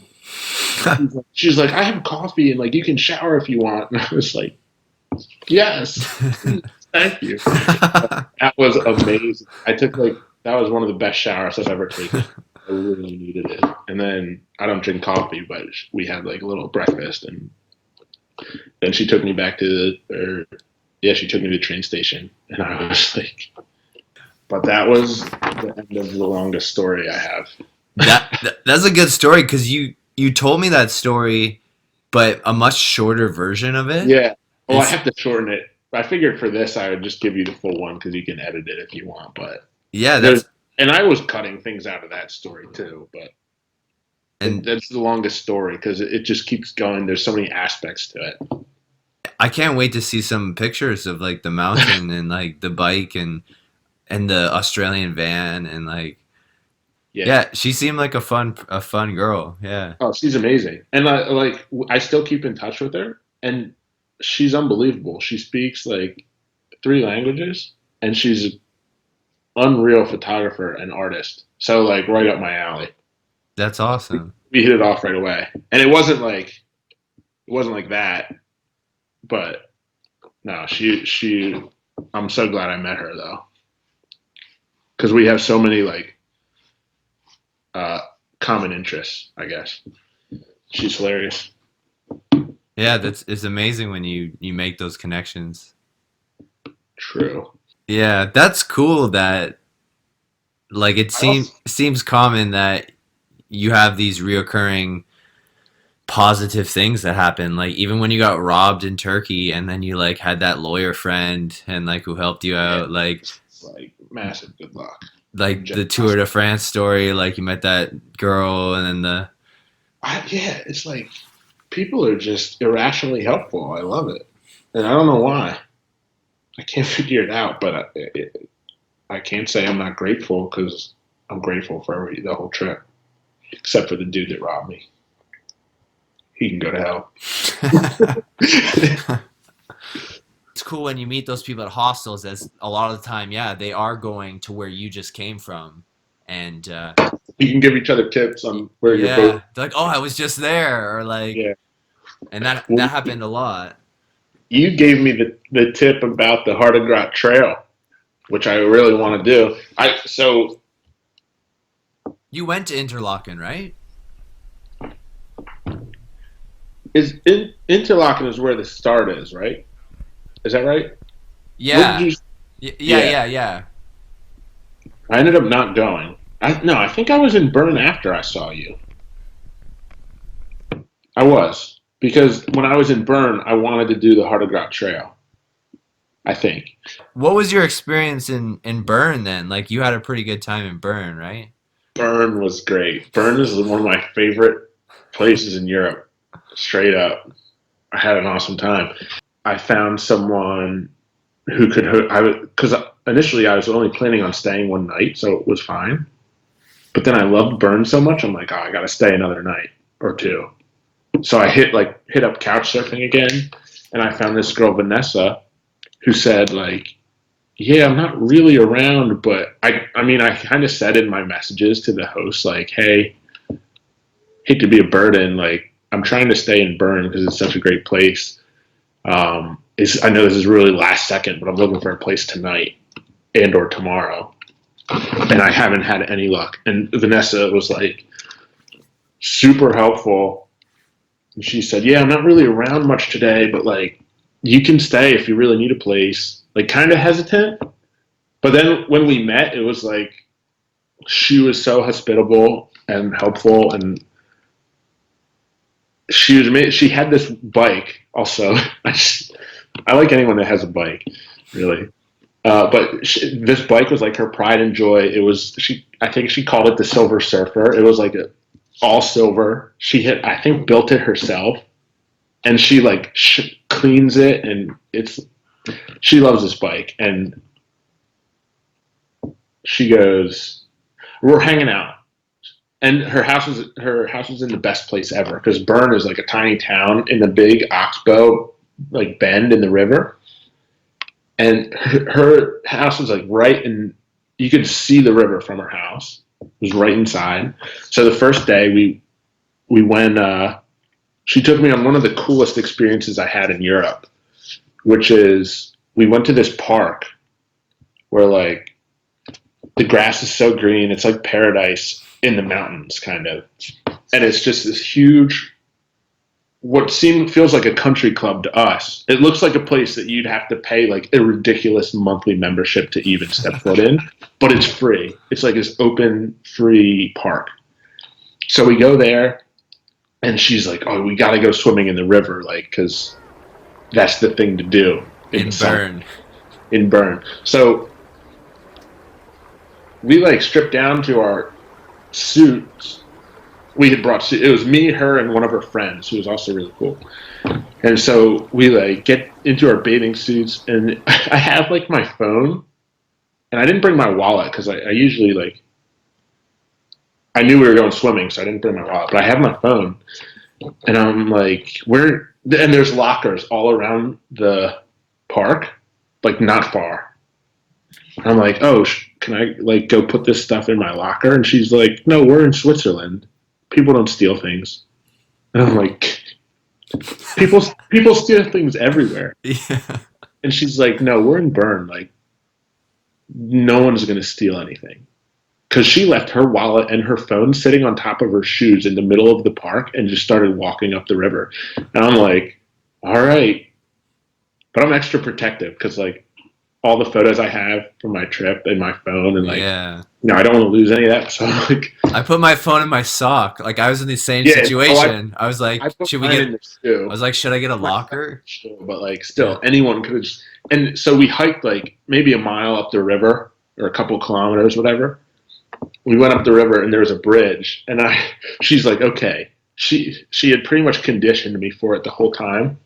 She's like, just so you know, the river is really cold. If you want, you can go. There's like these shower heads on the trail that just like shoot cold water out. She's like, I find it helps to go in under the shower to get used to it before you jump in. And I'm like, no, I'm just gonna jump in. The shower's the worst. It was super hot, wasn't it? Like when I was there, I couldn't wait to get in the water, but the water was freezing. Yeah. It wasn't actually that hot when we were there. It was kind of later in the day too, so it kind of cooled off a little. But I wasn't like dying to get in the water. It was like not cold, but it wasn't warm. But so they just climbed in the river, and the river is amazing because it's bright blue. It's like a beautiful color. It's almost like it looks like the blue on your shirt. Honestly. Yeah, like turquoise, like this one. Yeah, it's like a turquoise blue that's super bright. And the other cool thing about it's the Air.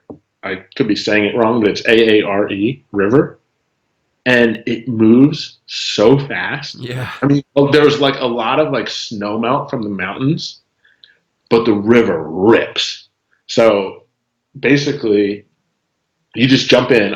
I jumped from the bridge. I did like a backflip off the bridge, and you land in the water, and you're immediately like flying down the river. It's no lazy mile. So you jump in, and you just float, and the river just rips you down back towards the park. And she had impressed upon me how important it is to like get to the side where the park is because there's turbines down the river. And she's like, yeah, usually like 5 to 10 people die every summer because they don't get out in time. And if you don't get out in time, you just get sucked into the turbine and die. And I'm like, oh my God. So I better get to the side of the river in time. Well, there's a few different places to grab onto, but at the part where the park is, there's like these steps that go down into the river with a railing. She's like, yeah, just swim to the side of the river and just grab the railing and you'll be good. But it moves so fast, you really got to hold on because Yeah. even if you hit the railing, it's not a guarantee that you can grab. So that was a blast. And even when you're floating down the river, you're just looking up at the town, and it's beautiful because it's like lit with the afternoon sun. It's like golden hour. It was one of the most beautiful experiences of my life, and I got out in time. I'm still here. But yeah, she was an MVP couch surfing host. But you made a really good point that like even though they have these bars that you can grab onto, like sometimes you'll slip and you'll miss it, and like you're like, Yeah. oh, I'll get the next one, and like, but I mean, I think there were like 3 stairs, yeah, 3 chances to get out at the park. you So definitely. if you missed the first one, like you could still do it. Yeah, it said, doesn't it say, weren't there numbers? It was like I don't know. this is the last chance. Like, I'm thankful I didn't see the last chance sign. yeah, I got out on the first that one's way too risky to go for. Ooh, that was cool. And then the other cool thing, I was like, oh, so you're gone for the day tomorrow. Like, what time are you waking up? Because I can leave with you. Like, I can be out of the house whenever you leave. And she just goes, oh, don't worry about it. And she tosses me the keys. And she goes, no, you can stay. I'll be back at night. Just make sure you lock the house if you leave. Nobody steals stuff in Burn. Nobody steals anything in Bern. She gave me. I had known her at this point for maybe 9 hours, and she tosses me the keys to her house and says, "I'll be back. I'll be back. Like I'm gonna be gone the whole day. Here are the keys to my house." And not only that, even more special, she was like. Later on, she was like, also, if you really want to ride the bicycle, you can. Just be careful and take care of her. And I'm like, okay, that's happening. So that night, or I guess the next night, I went for a bike ride around Bern, which is unbelievable because their bike is so cool. Later, this was after she had come back from Italy.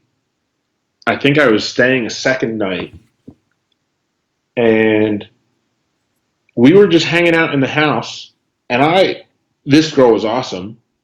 Like, can't ask for a better host. And I'm just standing in the hallway, like looking at the art she has on the walls. Well, she was in the kitchen. We were like, it's not a big place, so we were just having a conversation. But I was in the hallway outside of the room, just looking at, what she had up. And then there were like some postcard kind of things, and I look at and I see she just has a picture like this big hanging on her wall of a picture of the plane flying into the World Trade Center, like on September 11th. And I saw it, and I was like immediately disoriented. And I didn't know. I'm like, up until this point, I thought the world of this person. And then I saw it, and I'm like, who am I staying with? Is she evil? Is she a terrorist? Like, I just thought all these, like, because Bizarre thoughts, yeah. bizarre thoughts. And I'm like, the real root of it is, why is this hanging on the wall? And I guess like, I don't know anyone personally that died in that attack, but like, I know friends. I had a friend whose dad died when that happened, and it's like, just as an American, I even when it happened, I was not even as affected as when I saw that postcard in Switzerland on the wall, because I I guess it's overstatement to say I lost it, but I was like severely affected by seeing this picture, and I'm like shaking thinking about it. But I just had no trust in this girl.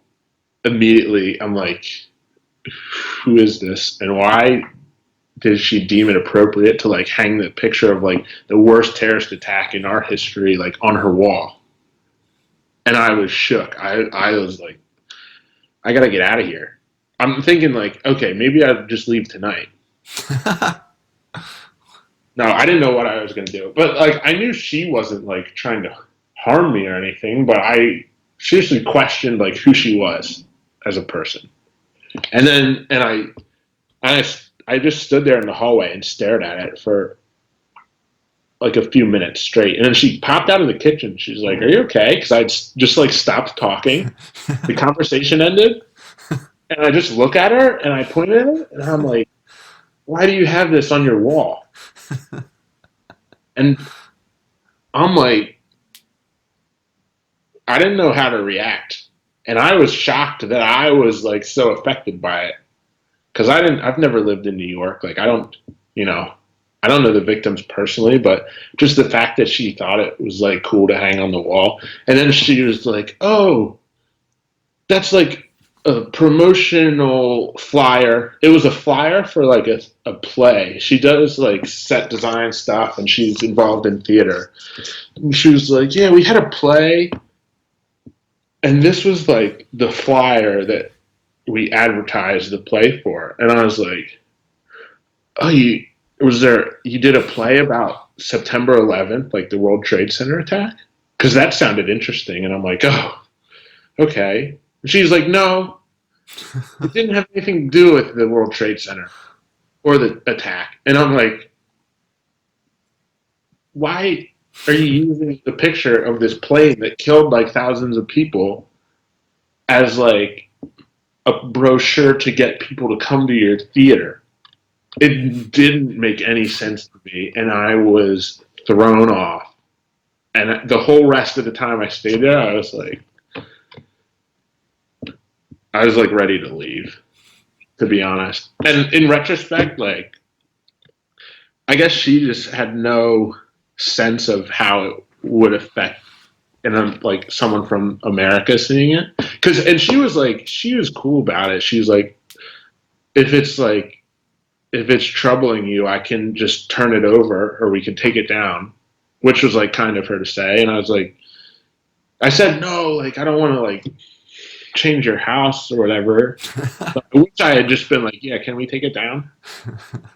I was being too polite because I was like, no, you can leave it up. But as soon as I said that, I'm like, oh, I wish I had just taken it down because it's making me uncomfortable, which is like kind of bizarre, but it is what it is. But I had never been like that affected by anything other than I was just confused as to why it was like why a picture of that was hanging in someone's house. So that was like I don't know. That was not a pleasant experience. And I was just shocked. I was all like looking even when it was happening, I was just shocked that it like affected me because Yeah. even Oh, when it actually happened, I remember where I was when it happened and it didn't even affect me that much. I mean, I was in I think 6th grade. I was right. probably 15, 6, or no, I was like 9. Probably like, yeah, 10 or 9. Yeah. How old was I? I was 11. It was 2001. I was 11. And like, I guess I knew what was happening, but I didn't really understand the gravity of the situation. So like, it was crazy because just seeing that postcard of the picture of the attack was like more traumatizing for me than the day of the attack. And I can't really explain it, but I don't know. That's the last thing I remember from staying in Bern. I mean, she was nice the whole time, but I just like woke up and said goodbye and I was out of there. Her, it was just a weird thing that I went through, just like seeing that picture. Yeah, it's definitely a bizarre occurrence. Yeah. What else? Spitfire me. You went to Dubai. Dubai is unlike any place I've been. It's amazing from like a technological standpoint and the fact that the city was built in like 3 decades. Everywhere else I went has so much history Right. and culture like ingrained. In Dubai, you just feel like it's almost like Disney World because like there's no history. But yeah, every like Turkey, you can just tell walking around. It's like there's millennia worth of history here. And then in Dubai, it's like everything you see, was built in the past like 30 years, pretty much.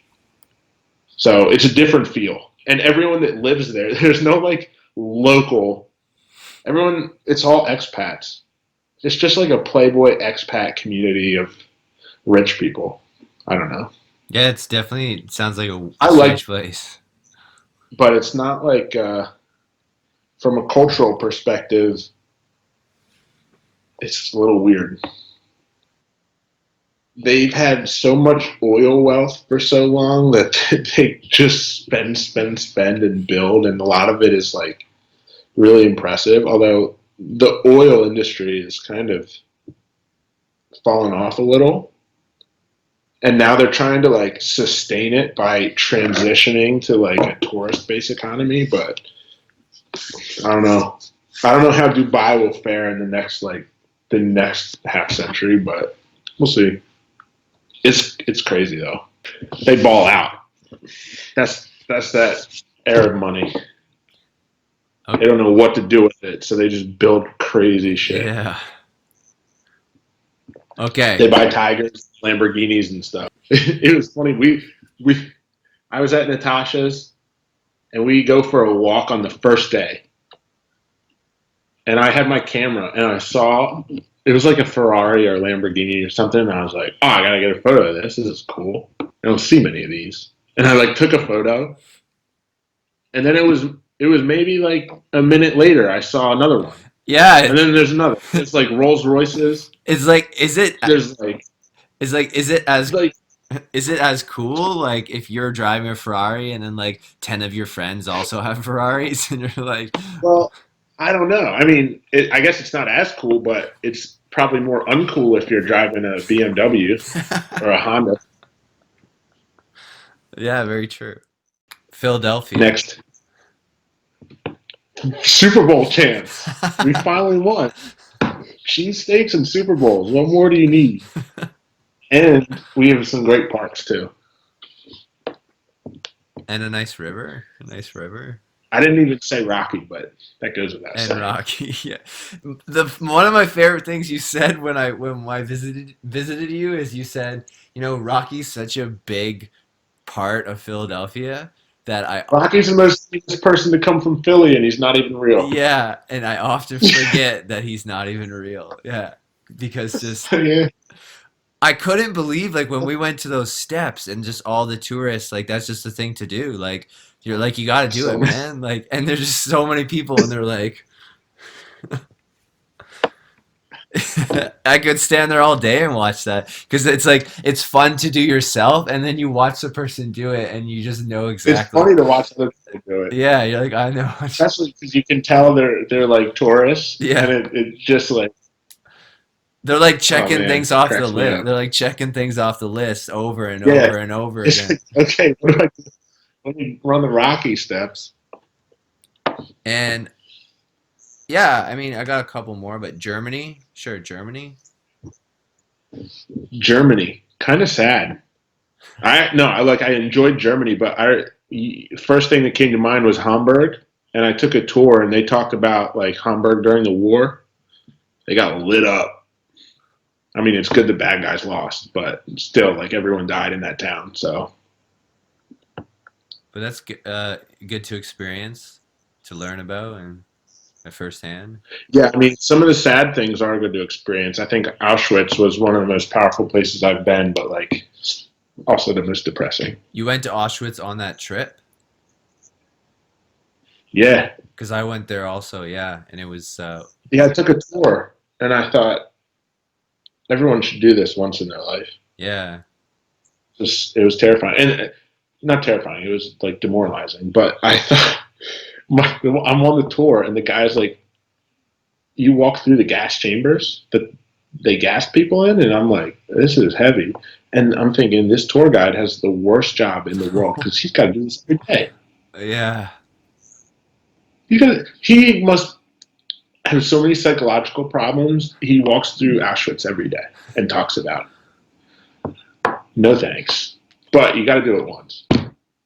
It's true. I did that too. Like hearing the tour guide say, "Yeah, this amount of people died here. This amount of people died here, here," and just goes on and on and on. They just don't stop saying that. And then you see like these massive containers of their hair and their suitcases, and like, yeah, you just talking about it now. You're right. It's but it's it really puts a mark on your own life and how you want to be as positive in life as you can.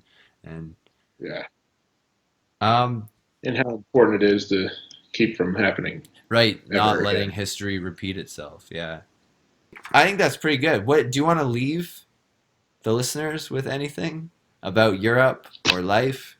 Quote to end? A quote to end. Yeah. Ooh, ooh. I would just say, for me at least, I don't know how this translates to everyone, but I would say you just gotta get out the door. Because once you pull the trigger, it's like it all falls into place, and even if it doesn't, you figure it out, and that's part of the adventure. But it's the same for like with traveling on big trips, or just like even going into the city, like down the street or whatever. And also with like working out, it's like the hardest part is just getting out the door. Once you do, then you're good. Because like it's just like with running, it's like I don't want to go work out, but as soon as I put my shoes on and walk out the door, then it's like I'm already done. That's the hardest part. It's the same with track. Like I just need to go. Spend too much time thinking about it, and not enough time just walking out the door. Go start it. I love that. That's perfect. That's exactly what I was looking for. So, because it's exactly what we were just talking about, and like contemplating, should I have a banana today? Like, it's like Nah, it's a waste of you thought. could have Like, eaten banana by the time you decided that you don't want a banana. and it's just like this podcast. I told my friend last night, I said, I've been talking about, I have like this inaugural podcast that we did a year ago, last summer, around a campfire. And there was like 6 close friends. It was like one of those just great campfire nights. And I'm like, let's just do a podcast tonight. Let's just pull the trigger and do it. And so I pulled out my phone and then we pushed record. And then my friend said, he's like, dude, if this is the Chasing Your Dreams podcast, you have to upload that episode, because otherwise, if you don't upload that episode, then you're a phony and you're not pulling the trigger. And I said, you're absolutely right. But I think, just get your foot, just go out the door, and then, yeah, you're going to make Sure. mistakes, but you're going to learn. And that's exactly what I'm doing with Yeah. this podcast. Hey, you just learn as you go. That's what we all do. Okay, thank you very much. And Thank you. yeah, we'll stay in touch. Been a pleasure. Yeah, that was fun. You're really funny. Yeah. And have some good stories. All right. Have a good one, Jeffosaurus. Yeah. See you, Colin. Good job. Let's do it.